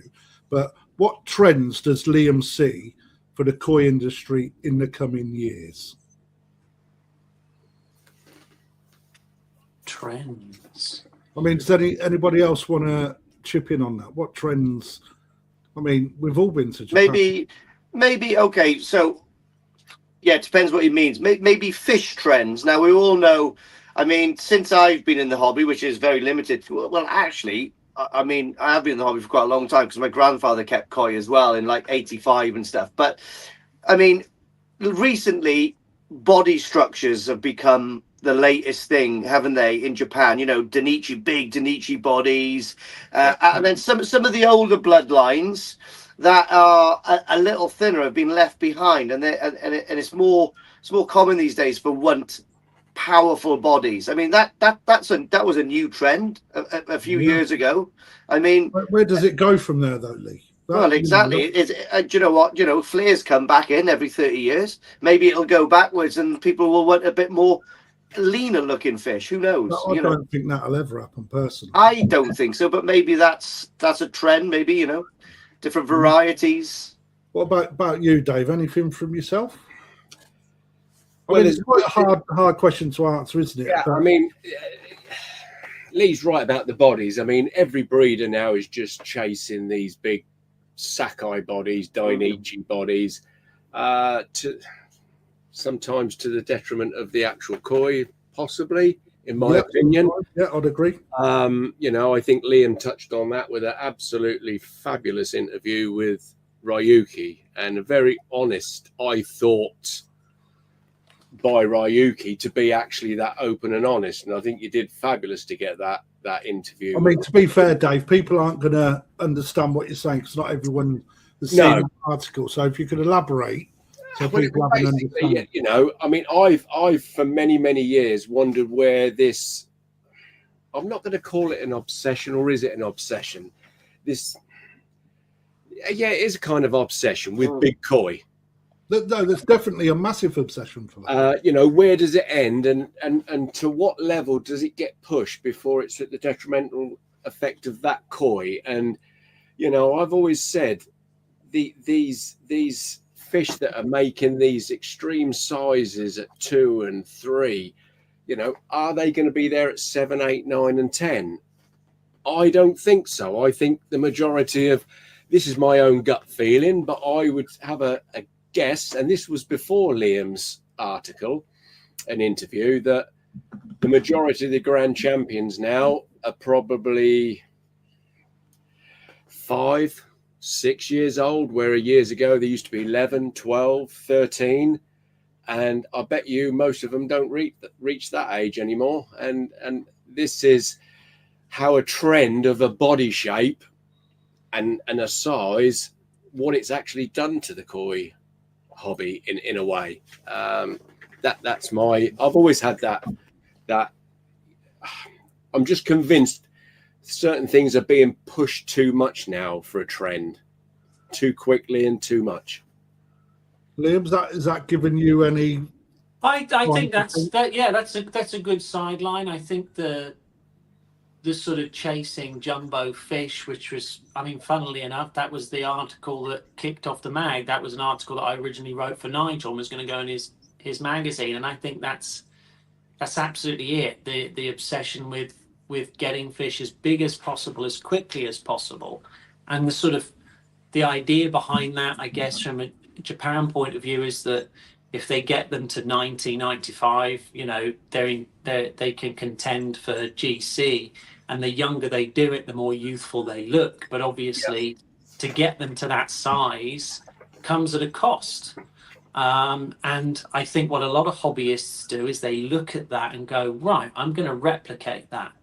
What they don't see is the collateral damage, all the fish that don't make it, all the fish that go belly up, all the fish that spines snap because they can't carry the weight, you know, fish that are pushed and pushed and they just fall apart and they won't get there. And obviously we all hold up those few that make it, and they get onto the red carpet and they have their picture taken, and they're fantastic fish. Nothing can be taken away from them. But I do agree that it's I mean, people can chase whatever they want in the hobby, but the chances of finding a good fish and then finding a good fish that will grow to those sizes and maintain its quality, stay healthy and stay alive is, you know, your chances are getting smaller and smaller. But will that trend ever go? I think probably Lee and Anthony are right. I don't think it will. But I think people who keep koi might change how they want to keep koi. Because I think you can only, I've always believed you can only throw money at something for so long until you go, you know what, this isn't working for me. And you see it all the time with hobbyists who, you know, maybe they used to buy, you know, Nissan sands, I'd grow them on and try and show them, and there'd always be problems, or the fish wouldn't make it, or, you know, something would happen. And they do it for a period and then they go, you know what, I'm not doing this anymore. I'm not throwing money down a hole. And they usually give up the hobby. And then sometimes they come back and they keep koi in a very different way. They sort of come full circle and go, what can I do that I'm going to get enjoyment from that's maybe not going to break the bank? But if it does break the bank, it breaks it on my terms rather than me chasing something that I'm not going to achieve. Not to say people don't. Of course, there have been people in the UK that have achieved this. But think of all the fish that don't make it. And that's not to stop anyone from chasing that dream. I'll put that in as a caveat. Like I say, it's a hobby and everyone can do it the way they want. But I do think you have to be realistic about the odds and the collateral. If you're going to play that game, then play it knowing that, you know, you're going to break a few eggs before you make the omelette, you know?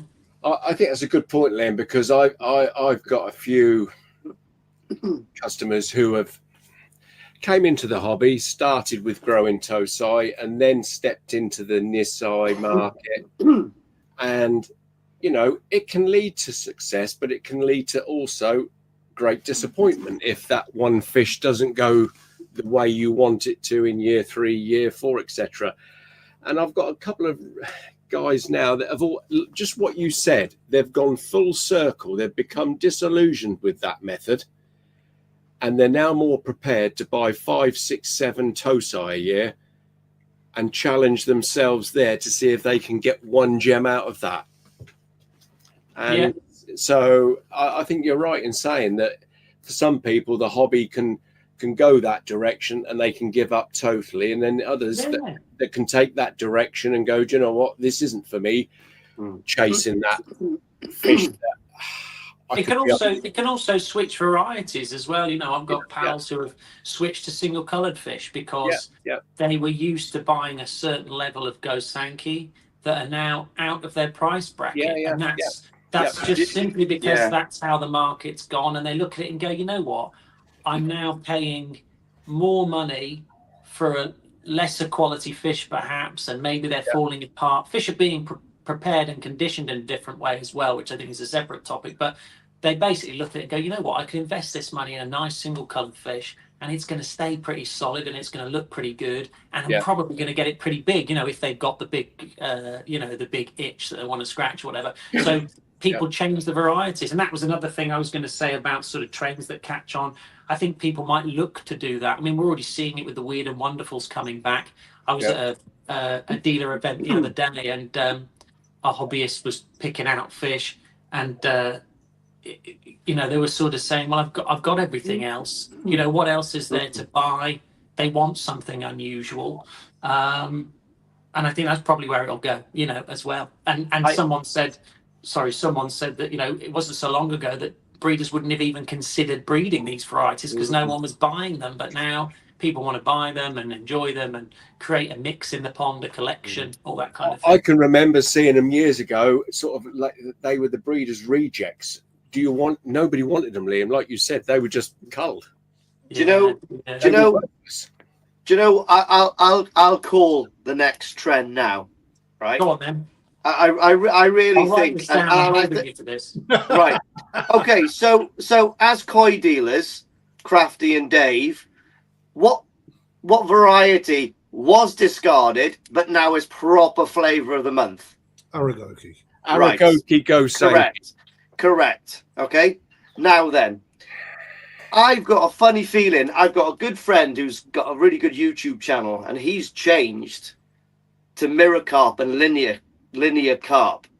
And I genuinely think that the exposure that he's given that variety, well, it's not a variety, it's a different species, I guess. Yeah. But I got a funny feeling that is going to go somewhere. I think a lot of people are going to see the beauty in that because there's a lot of carp anglers.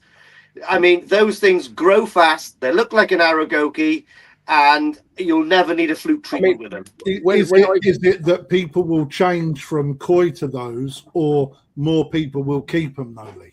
I think people will probably just. I mean, listen, they're not the prettiest things in the world, but they're fantastic in windows. Exactly, and I mean, you can pick those. You can pick a really, really good smaller fish for 20, 30 quid, and by the end of the year, you're looking at something that's probably about 12 pounds. It's probably about the same size as a 55, 60 cm Sankey or something. I mean, it is an option that people could pursue, and they're getting more and more accessible now from these different fisheries that you can buy. Like, you sell them, don't you, Crafty? Are they quite popular? Yeah, they are fairly popular, mate. Have you ever had anyone come back and say, "Oh, it's got an issue"? No, it'll eat anything. It'll eat old socks and still grow. I mean, that's fair. I just want to put some. We're coming up to 2 hours, or we're just past 2 hours. Liam, the photographs and etc. that we've got nowhere near, because I'd rather keep the conversation flowing for another 30 minutes or so. Would you be kind enough to come back to discuss some of these photographs that we shared tonight? Yeah, no problem. I can do that. Yeah, it's like we'll put that bit on hold, because I think that people that are watching, that deserves an that number has not dropped off since people tuned in, and I'd rather keep the conversation flowing. Yeah, that's fine. Like I said, they were just there in case we got stuck, but we're not stuck. No, we're far from it, and I've got plenty of other stuff, and as Dave and Lee has as well. And I want to take you away from Japan across the pond to China, because this is the elephant in the room. It is, I think, about probably the most talked about subject in the koi industry at the moment. Actually, definitely with me. Paul Williams, a good friend of yours, a very good koi show person. Liam, thoughts on Chinese breeding koi? Number one, let's go into breeding. I don't want you to touch on dealers dealing, just the breeding of koi. What are your thoughts on the Chinese doing that at the moment?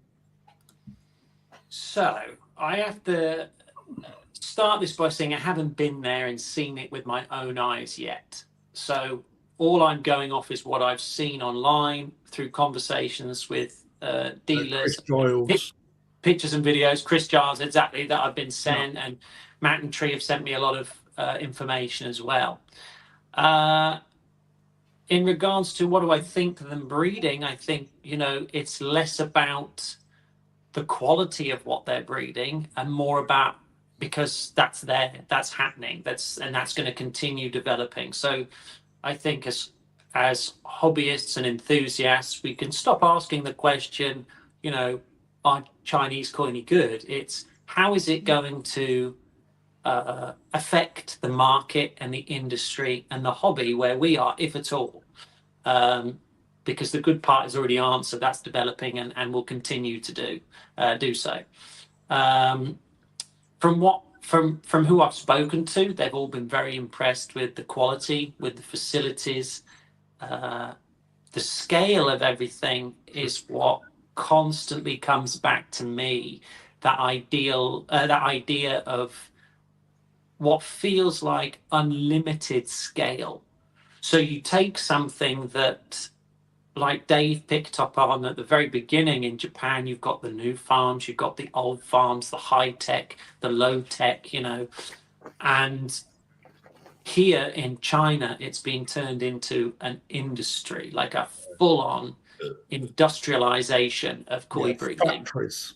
Yeah, exactly that. Farming on huge scales. I mean, I knew it was big from the videos that Chris sent me, but I got sent some aerial shots of farms from some contacts over there, and it's just. I mean, I just chuckled when I looked at them. I think, how, like, how? I mean, you all run dealerships and ponds. You know how much electricity is. You look at it, think, how much would it cost to run a place like that? Over there, $5. Yeah, Well, probably surprisingly cheap. Yeah, that's brilliant. Maybe so.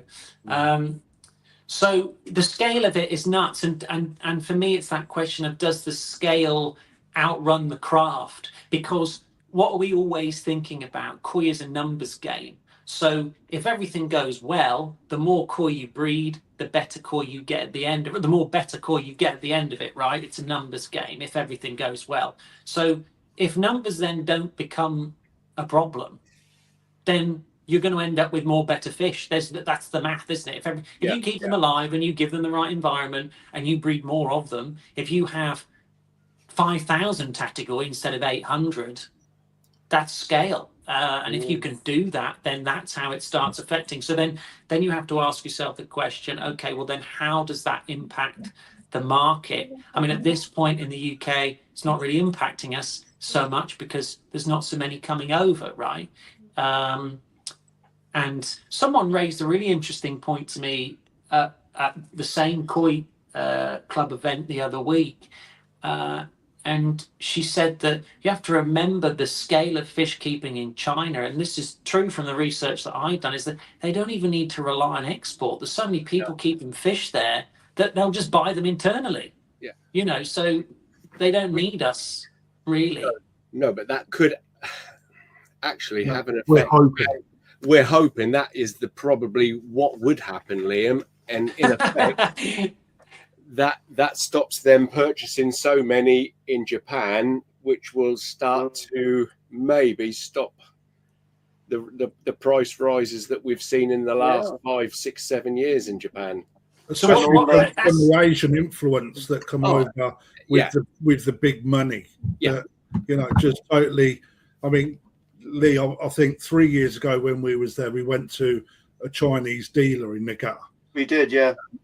And they had literally bought out ponds, selected the best fish. The rest went on the heap, and then one of their clients cancelled, and they literally had ponds of fish waiting to come in, and they was just willing just to turf them out, and just buying ponds alone. When the big money people go into a, let's say, Isakoi farm, for instance, and they'll go, which is the best pond? This one, I'll take them all, without even asking what a figure is on it. That takes away so much from, us as dealers, but also from customers back here in the UK, not having the ability to select out from quite a prestigious selection of fish. It's like, I'm not just saying that's not just Issa, that's all over Nagata. I don't know how that affects the south of Japan. I mean, Dave, maybe you can shed some light on that. Yeah, I mean, it's the same down there. You've got some really, really big buyers from Thailand. I mean, they think nothing of going in and just buying that pond. Job done. I mean, I follow a guy out there. I shan't say his name on here, but I follow him when he's in Japan, and he's just going from this breeder 2,000, from that breeder 5,000, from this breeder 2,000, from this breeder 1,000. I mean, it's just, They don't have the same import costs as us. Well, no. I mean, they've got a shorter flight, but I mean, to give you an example, at least 6 to 8 times a year, he's got shipments of nearly 600 boxes. I'm moving. You know, now if all of a sudden, that would be great, wouldn't it? Just having that amount of fish coming through your, that's heaven. But But not I think you have to have a reality check. Those days aren't going to happen in the UK. No, they're not. So, you know, those. I think I can understand from a dealer's point of view that it must be incredibly frustrating, but it's just unfortunately how business is. Like when you've got deep pockets, you can play those games, and that's just the way it is. 100% dealers then, especially in the UK, have to figure out how to make the market work for them. And there's certainly an interesting thing of like, you know, the higher quality fish going up in price and becoming less available. But, you know, China could have a good impact on that in the sense of not necessarily them staying in their own country, but if they do come over and they're of good quality, it might level the playing field a bit and give more choice. Obviously, then you've got to ask the question, do people, you know, some people won't want to buy Chinese fish, some people will, some people won't care. As I said earlier, 90% of people just want to fish. How does that impact the market as well? But you know, I think to think that the UK are big players in the spending anymore or will be for ever again, I think is very unlikely. We'd need a renaissance. Those days were sort of waddy days. Do you know what I mean? When people would just say, there's a big stack of cash, go and buy me a grand champion. You know, I just don't, I can't see that coming back. Them days have gone. Them days have gone, but I can certainly see. I'm still praying that it goes the opposite way, that the Chinese koi don't hit the European market, if I'm honest. Okay. Because I'm still convinced 100% that if you take all the Asian buyers out of Japan and they're buying from China, all of a sudden it makes Europe a little bit of a better pool of buyers all of a sudden, because they're surely going to have to adapt and look at their pricing or whatever if they haven't got these others that are just coming willy-nilly in and throwing money. I know we've got the Americans on the scene at the moment who are spending money. I think that'll be short-lived though, mate. I think that'll come and go. I've seen it in Indonesia in the past. They were very strong for 5-6 years, and then all of a sudden that went down, and then you got Thailand. I mean, the biggest one that's been the problem for a longest is Thailand and China.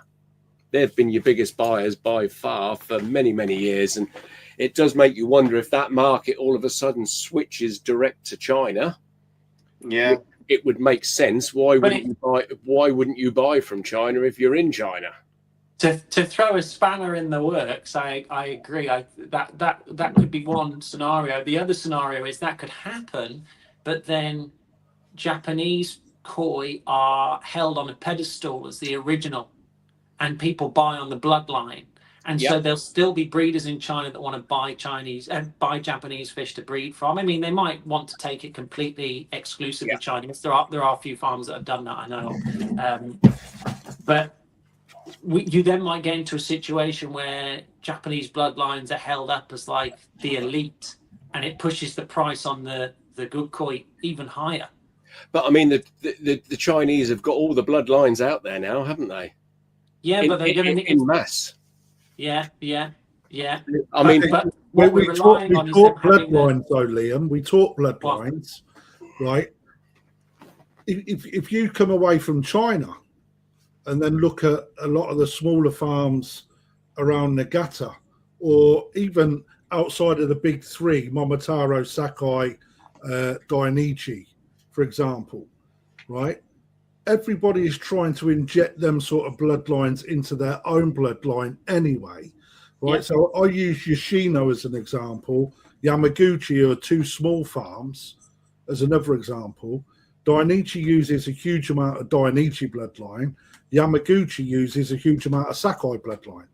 So when you look into that, are the Chinese not doing the same anyway and sort of mirroring what the smaller farms do, but on a epic scale in comparison? Yeah, of course they are. They're bypassing they're essentially shortcutting centuries of development, because they're able to buy those top end fish. Now we know that, like, top end fish, if you breed top end fish, it doesn't automatically mean you're going to get top end fish, but they're able to get access to fish with incredibly top level qualities. We might look at them and not think they're good for shows. Strong breeding qualities, and they can pay top money for them. So in that sense, they're shortcutting that process, because they're not having to buy the cheap, affordable stuff and gradually find the good qualities and breed them and interbreed them and crossbreed them. They can shortcut that process. And you're right, every breeder is doing that, but it's what the market perceives as prestigious. So it's whether the buyer will look at it and go, that's a Chinese koi, but it's bred by Dainichi parents, and I'm going to buy it. So because it's a Dainichi koi, or whether they look at it and go, it's a Chinese koi, because some people won't buy it because of that. They want the Dainichi koi. They want it from Dainichi. They want it with a certificate. Do you see what I'm trying to say? Yeah, I mean, it'll be interesting to know that the Thai koi keepers, the Chinese koi keepers, are they so into the Japanese, it's got to be Japanese, as, say, the European market or the English market is? I don't think domestically they are. I think if they're, like you say, if you've got someone in your country breeding amazing koi, then, you know, they probably, for a majority of people, they'll probably stay. But there'll still be people who won't, just the same as us in the UK. I was more speaking about us in the UK in the sense of... Oh, without a doubt, Liam. We all love, you know, Japanese koi is the pinnacle. Yeah, it's just the dream. It was the dream. It was the myth. It was everything about Japan. Do you think they'd ever have issues shipping koi from China? No. Apparently,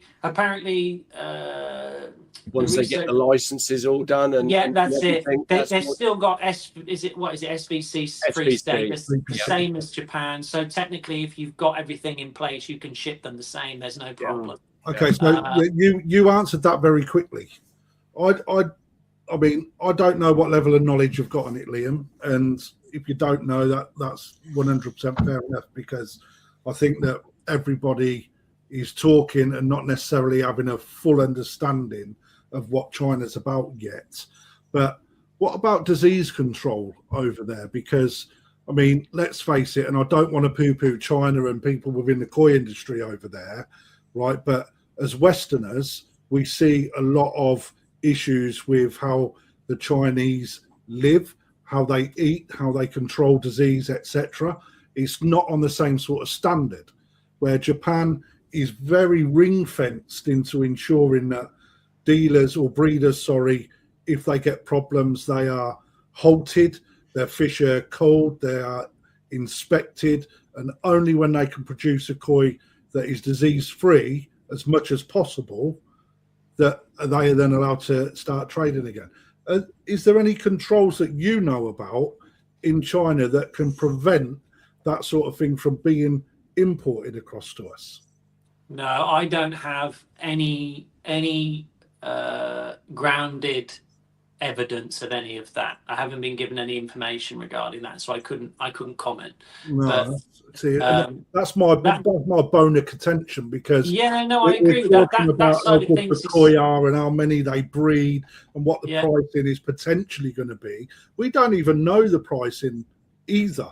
It could be that they're still going to ask for the same amount of money. Premium pricing, you know. But the main thing for me is, and it's always, you touch on it, how good your koi look, how well you look after your koi. It's mixing two breeders just into the same pond in the UK can cause a shit ton of issues, right? What's it going to be like with the bloodlines, the breeding, how clinic they are at keeping their fish? It's like that for me is the biggest like spaghetti ball out of any of this, because I think that is the most telling part that all of us need to be more aware of, in my opinion. I mean, Yeah, no, I agree with that, and that's certainly a very dark area, isn't it? At the moment, there's no one that's shed light on any of that. So, like you say, most of what people are saying regarding it is hearsay. It would be good if we could heal those measures. Like you say, they need, they like you have in Japan. But even I think the point being is that even with those measures in place, things still get through. They do, of course. Bacterial problems still come through. That is KHV the can worst still thing get at through. the moment, even from Japan. Yeah, that's what I'm saying. So you still, but without them in place at all, you are really opening the gates for problems. So yeah, that would be really great to know. If anyone does know, get in contact in the comments. Innit? Get to Liam, World of Give us the Nishiki Boy goods. magazine, hot off the press, get it on. Yeah, that's it. No, And all that is, and I think you're right there. For dealers, that's going to be a really, important point to have clarity on, and certainly for hobbyists as well. Absolutely. A question to everybody, including those 140 that are still watching us, right? If we was to have a dealership open up in the UK that only imported Chinese koi, what sort of impact do you think that would have on the industry in the UK? Would it be positive? Would it be short-lived? Or would it start the turn of Chinese koi being more mainstream within the UK market? I think it's probably best to ask, if there was one of those dealerships here, who would go there to shop for fish? Yeah, who would purchase? Who would purchase from? This is the point. That's why I'm opening it as a discussion. Yeah. Would it always be Yes or no, guys? Yes for you will, no for you won't. Yeah. Again, I think we have to throw in there that 90% of people just want a fish. So it'll come down to price. Yeah, so I think so. If you've got two vats of fish and they're both equally colourful and nice and pretty, and you've got hobbyists that just want to buy a fish, then they're same size, everything, they'll buy the cheaper ones. Do you know what I mean? Or they'll buy the more expensive ones. If there's one in there that they like, they'll buy it because it's a specific fish that they like. But it will come down to price. That is the number one factor. So, if an equal quality Japanese fish and Chinese fish sit against each other and one is cheaper than the other, they're going to go with the cheaper one. That's how they work. This is what I was discussing with Crafty, because I said even the most hardened Japanese koi fan who purchases top end koi, what's going to happen if all of a sudden he sees, let's say, a Sanki at $8,000 in Japan, and sees one of equal quality in every aspect, and it's 2.5 from China? Well, I know which I'm going with. It's enough to turn anybody's head. That's what I'm trying to say, isn't it? Absolutely. And I think, especially when you consider all of the things that we've talked about in terms of, the better quality fish getting more and more unobtainable because of costs and prices, and value for money changing, and people having to change the type of koi they keep. If all of a sudden, I mean, there's nothing to say they will be cheaper, of course. But if in a world they are, then there's a shift there.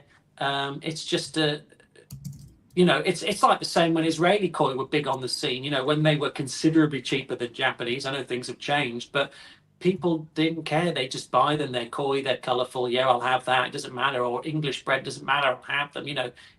I think it's a price-driven market, especially in the UK at the moment with the cost of everything. I think people, they don't want to give up their ponds, so they just look at different ways of making it work. So I've said it before. I mean, we was always okay because when Israel koi come across, they're always going to suit a certain market. We know that. But for anybody who really likes Japanese koi, there is I think a massive difference. You can see the difference in the fish.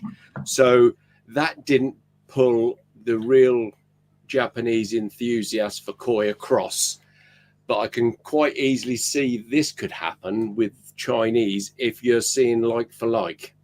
Yeah, I think Chris Giles raised a really good point when I interviewed him, and he said, when Chinese koi start out competing Japanese koi at a koi show. So if you you've got a koi show in the UK and a Chinese koi beats it, Yeah. people will start. That's when even the diehard fans will start Yeah. going. Yeah.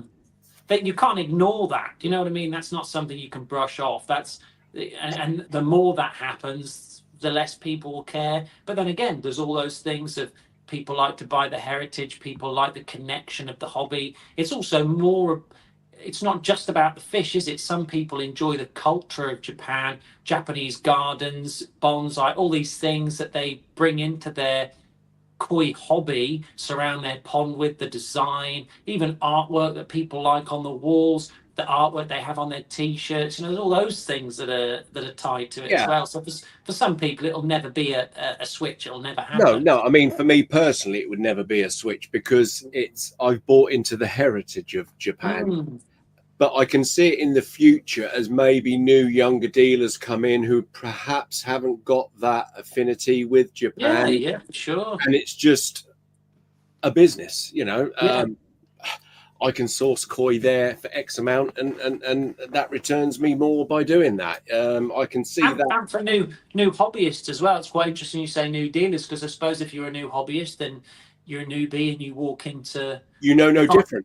Yeah, know no different. You just look at them and go, well, they're Chinese koi. Oh, that's what they're supposed to be, whatever. And you just buy it, stick it in your pond, and away you go. There's probably an element of people that wouldn't be surprised if you said that's Chinese. They probably think, oh, yeah, I know. I think it's definitely, with the new hobbyist that comes in, when China's, established, and they are on the market in the UK, when the new hobbyists come through, they don't know any difference. They're just going to go, where they want to go, and that's it. It's because of our love for Japan. Yeah, because we're rooted in the heritage of it. Yeah, because we're actually living through the change. But when someone's coming through after the change, they've just got to choose, haven't they? So we'll see what they will choose. But like Liam says, it'll come down to price and what they like. I can't believe there's not breeders seriously not twitchy about it, but discussing it behind closed doors.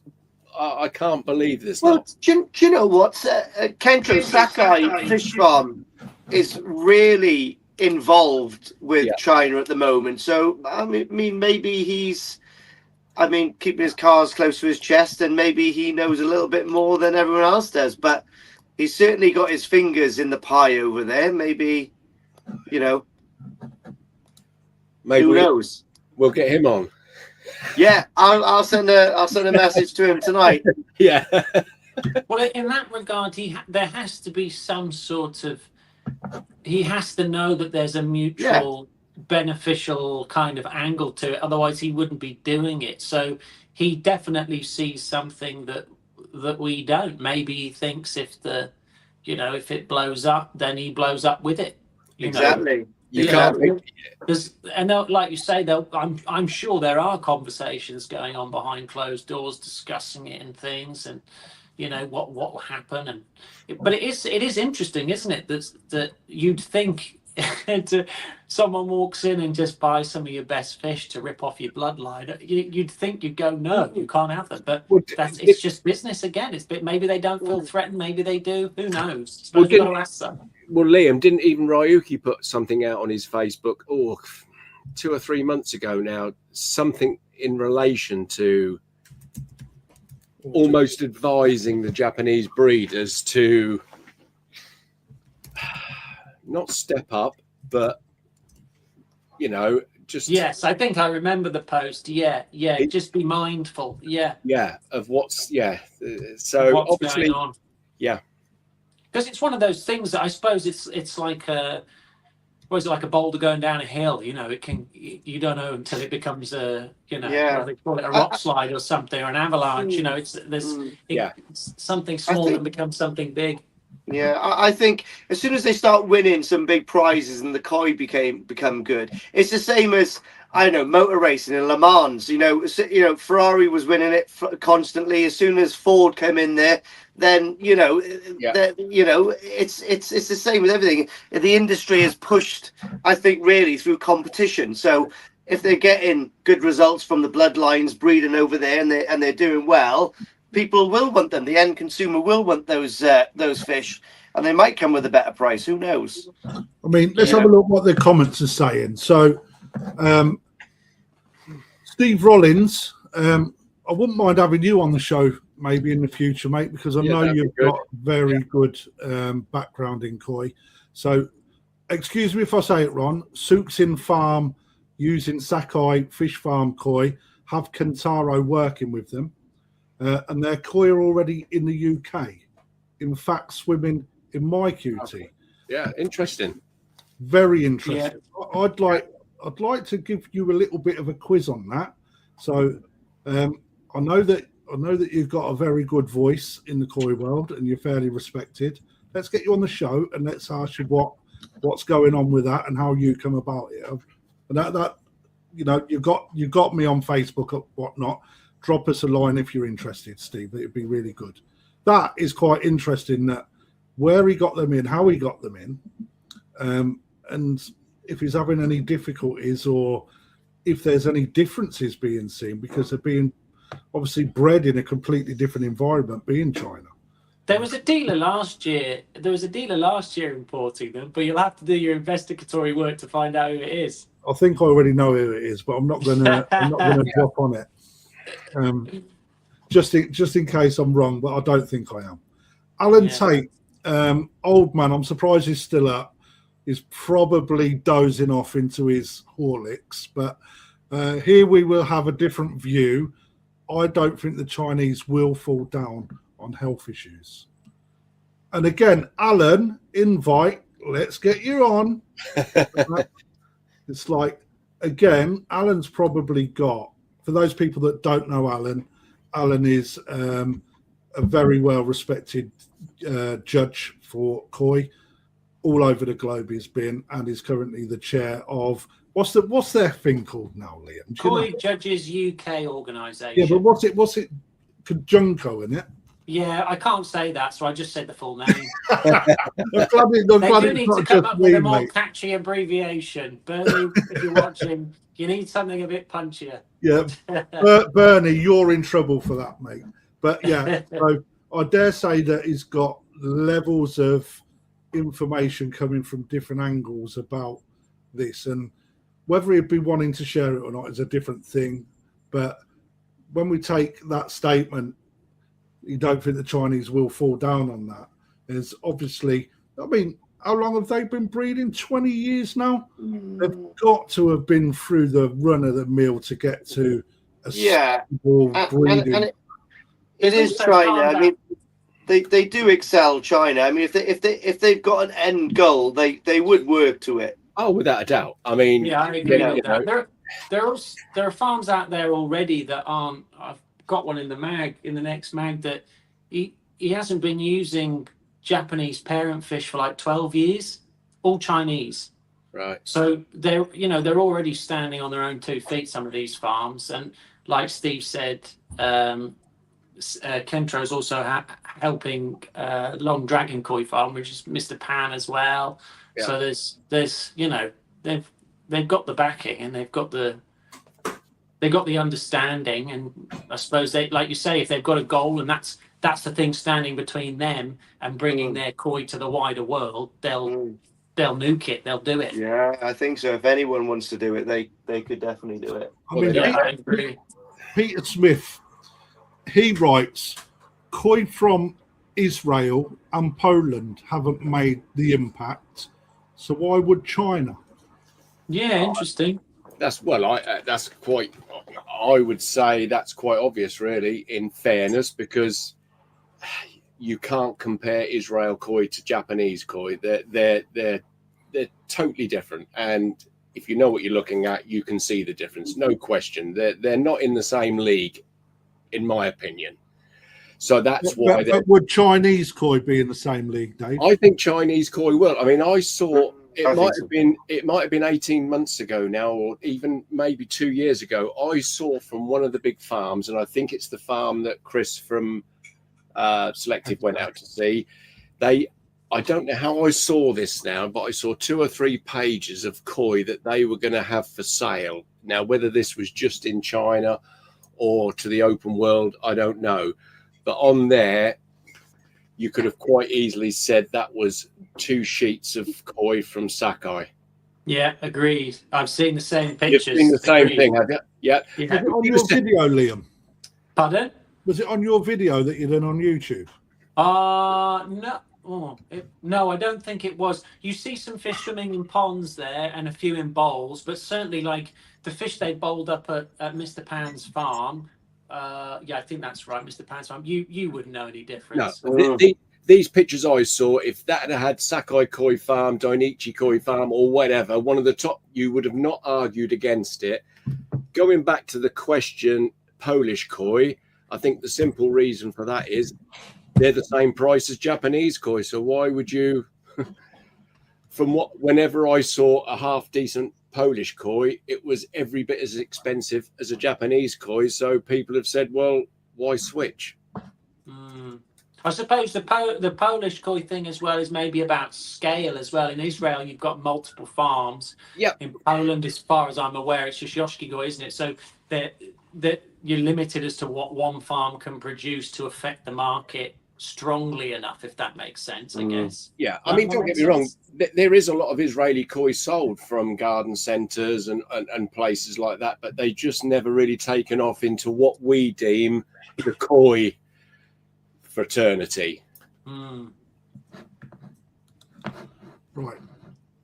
Sorry, I'm doing more than one thing at once here, so I do. I mean, not being funny, if you went Israeli koi, in all fairness, you'd be better off going to the English farms.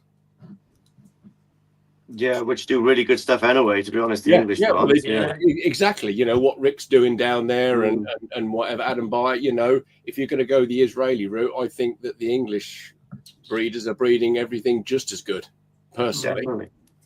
Which is a point that Lynn's just made I was going to bring up. But yeah, I would agree there's some good fish coming out of there at a reasonable price. Probably in some instances too bloody cheap, if I'm honest. But you know, that's a different program that we'll cover, because no doubt I'll get Rick on, or we'll get I'd like that. That'd be good to or something like that at some point. It would probably be a good chat to get, if you could get, you know, Rick, Sam from Cuttlebrook and Adam on and sit them down and chat about it, because I was at Cuttlebrook's open day, and there just so many people there buying fish and just overjoyed to be buying them. Do you know what I mean? Happy hobbyists. And well, it's like Crafty said the other week. We've got to remember this koi hobby that we know and involved in is just this. In the great scheme of things, and show koi is like that. Really is. It's a lot. I mean, when you look at what people want, it's like, unfortunately, and I say that with a heavy heart, unfortunately, I really wish that we could rewind time. It's going to come back to a question I've got lined up for Liam, actually. But I would love to see so many more koi shows. So many more. It's just so bloody difficult. But who knows? We can keep pushing and we can keep trying.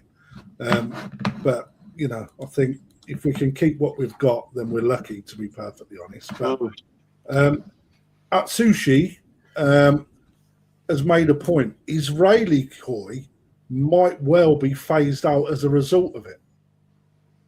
And that, I think that actually that is probably definitely on the cards, you know, to a point where the amount of fish that the Israelis produce will be very scaled back, I believe.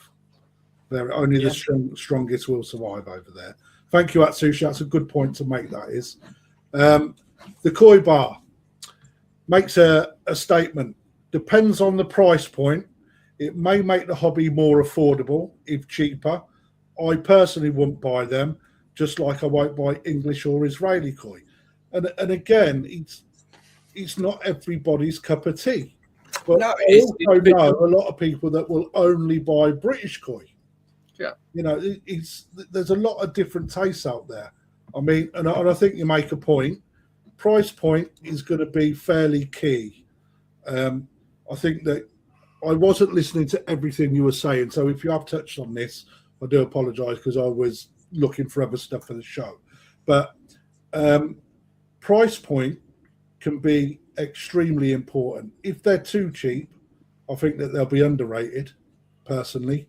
I think if they come in at the right price point, slightly cheaper than Japanese, I think that could actually be a bit of a problem, personally. You know, because ultimately you hit back on the prestigiousness of Japan and the shroud that it comes with, the mysterious factor. British people love history. Japan is shrouded in it, and I think that's where the special relationship comes from British people, if I'm perfectly honest. And if that bit gets severed, businesses don't necessarily look at that part. And it might be the fact, if the government carry on going the way it does, I don't want to make it about the government, but with the overheads that we currently see as a bricks and mortar store, and that we have got to constantly explore new ways of bringing in fish that will keep us turning over and cost down. You know, so I think that when you look at it from a business perspective, it's going to be really interesting where it's going to be in 5 years' time. 5 years being fairly key, because when you look at that, there's going to be a turn of government in the UK, and whether or not they deliver on what they say they're going to, you know, quite often we don't see it. Energy prices are going to play a massive part. You know, so where we see a spike in energy prices, that really pinches any sort of profit that we make. And as a result of that, we've got to see what the cash flow is and what the budget is, and we've got to be smart at what we do. Otherwise, you could find that, you know, overall it could just collapse, and only that, again, the strong survive. I think we're going to find out a lot when we see the first fish in this country. All right, Steve's alluded that he's got some already, but when we see him on a massive scale, on a bigger scale, where we're seeing somebody who's got them and advertising them in their shop and all the rest of it, and just to see how they're received and what they're like price wise, I think that will determine quite a lot once we start to see that flow coming in. What Graham's just said there is really funny, because again, what we said about the Chinese car manufacturers coming in. Yeah. Ironically, Yasmin's just bought a brand new BYD, which is getting delivered next month. You know what I mean? It is crazy. Whatever they want to do, they seem to put their mind to it and succeed. To be honest, at the moment, you know, I've worked with the Chinese for the last 25 years in a few things, and in the early days, it was like, oh, it's made in China. Yeah. Now it's almost quality, yeah. I can honestly remember, Leith, when I'm going back some years now, but even in the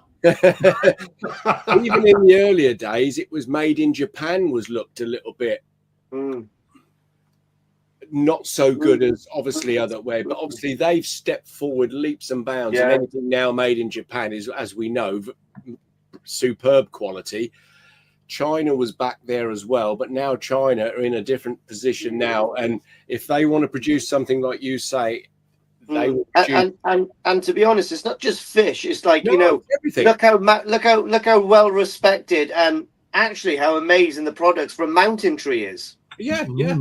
They're making it's outrageous. I mean, I can remember a few years ago they asked to work with me. I'd done a little collab with some lotus root. And now I'm actually actively trying to get to work with them now, because, you know, that's just another little part of it, is the dry goods that they're coming out with. I'm sure they're going to come out with some amazing drums in the future. I can guarantee that's going to be coming. There's a company that's already got some really quite nice. Mate, one of my customers has got one. But we may touch on the hardware in that. In the future. It's something that I've got in my list of things for us to discuss for topics in the future. I mean, I was having a conversation with Colin Holland a few days back, and he was the one that started to make me really think differently. I mean, those people that don't know Colin, is quite a big koi enthusiast. Not on a show stage, but he spends very good money on koi. In a business perspective, he's very switched on in his brain. Got a big nose, don't get me wrong, and he's a bit chubby like me, and he won't mind me saying that. But is that an ex-customer now? He does go on and say that when you look at China, it is a superpower in anything it turns its hand to. I mean, who else can set up a brand new hospital during COVID at the scale that they did in 48 hours? We can't even put a wall up, without 3 months worth of paperwork. Boom, they do it. And it's the same as the Chinese cars, what you were saying, Dave. So, yeah, I think 5 years, us koi dealers and the hobbyists may just well be having a couple of koi swimming around in their establishments or in their garden ponds on a bigger scale. It'll go two ways, Crafty. It'll either mean that the Chinese koi will be here in abundance, or the Japanese will be as well also, obviously, because their prices have come down. What Colin just put. Let's put it another way. Name 3 things that are not made in China we use every day. Baked beans. They probably are from China. Right, let's move off of China, because I think we've smashed it to death. And next week we have got Chris Giles coming on. Now, he has been to China, so we'll touch on it again. Maybe able to fill in that's good. some of them little holes that we picked on tonight. Liam, I want to end with you on the show. All right, it's a very kind question.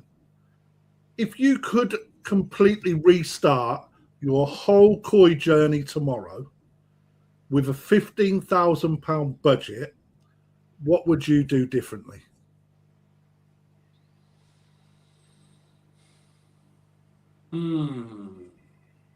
I would probably at this stage do things very similar to how I got them. So my pond's only 1,200 gallons with a new filter. So I'd probably have a 1,200 gallon pond, but I'd maybe multiply that another few times, but not as one body of water. I'd have maybe 3 1,200 gallon ponds. Yeah. Because for me, my interest is in growing small fish, thinning the numbers down, seeing how far I can push them. But then also I like the idea of experimenting with conditioning fish, and you need different bodies of water to do that effectively. So that's what I would probably do. And I'd probably have a couple of really small tanks as well, like 220 gallon, 1,000 litres, something like that. IBC size to condition bits and bobs in and play around. That at the moment is what I would get a lot of enjoyment out of. Always in a fish house. I like my ponds enclosed. Fill in for me, someone. Or was that an anticlimax? It was on it. Dog's barking, so the missus has just come home. So if someone could fill, I'd really appreciate that.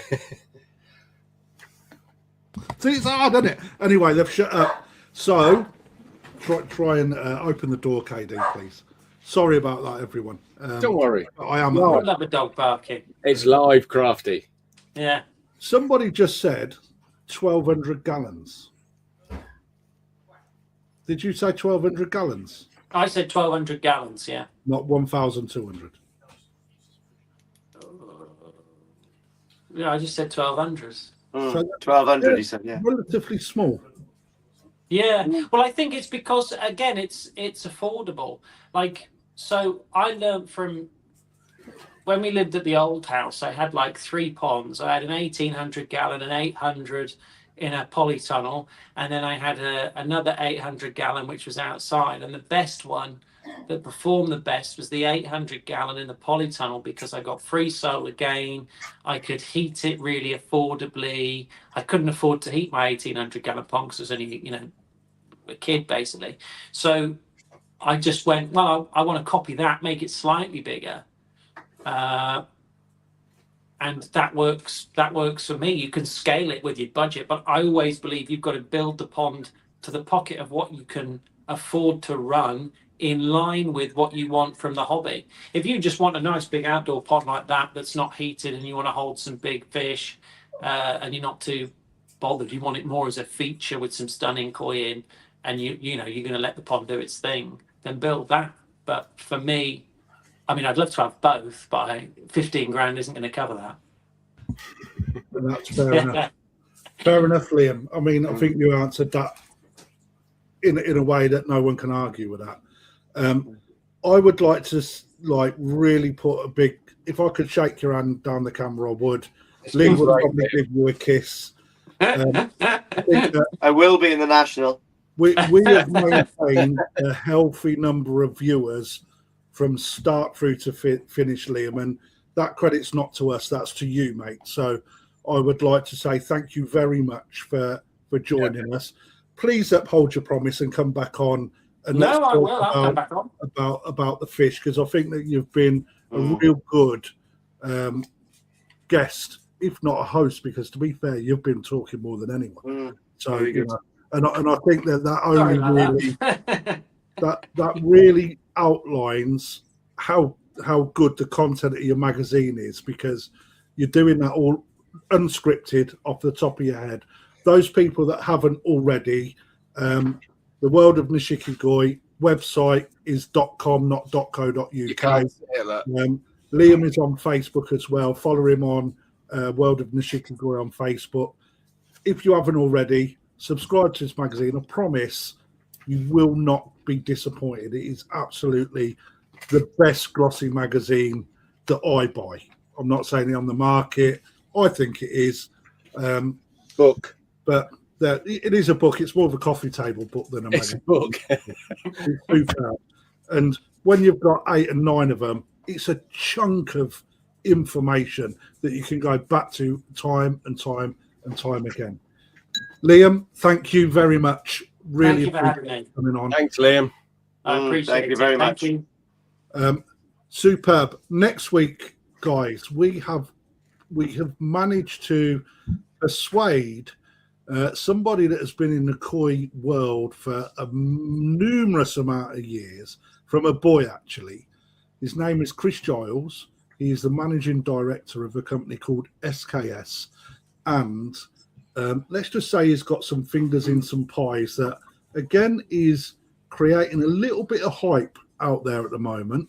One of them being a new koi food called Koigen. Or Kaigen. I'll say it properly, Kaigen. I was talking to him today about that. We're going to be bringing you some figures, some news, a little bit of gossip, and also, it's an elephant in the room, he's been to China. So look forward to that. Next week, same time. What time do we do it? 7:30, is it? 7, yeah. 7:30, same time. Don't be late. As Liam's just put, thank you very much for everyone that's tuned in. Don't forget, like the video, share it, and subscribe to whoever it is that you're watching through. I've been Crafty Koi, Lee's been Tafaguchi, and Dave's just been Dave. And Liam's been a legend. Liam has been a legend. Until next week, gentlemen, thank you very much for joining us, and we'll see you again in a week's time. Take care. Cheers, everybody. See you Liam, later. stay there, please.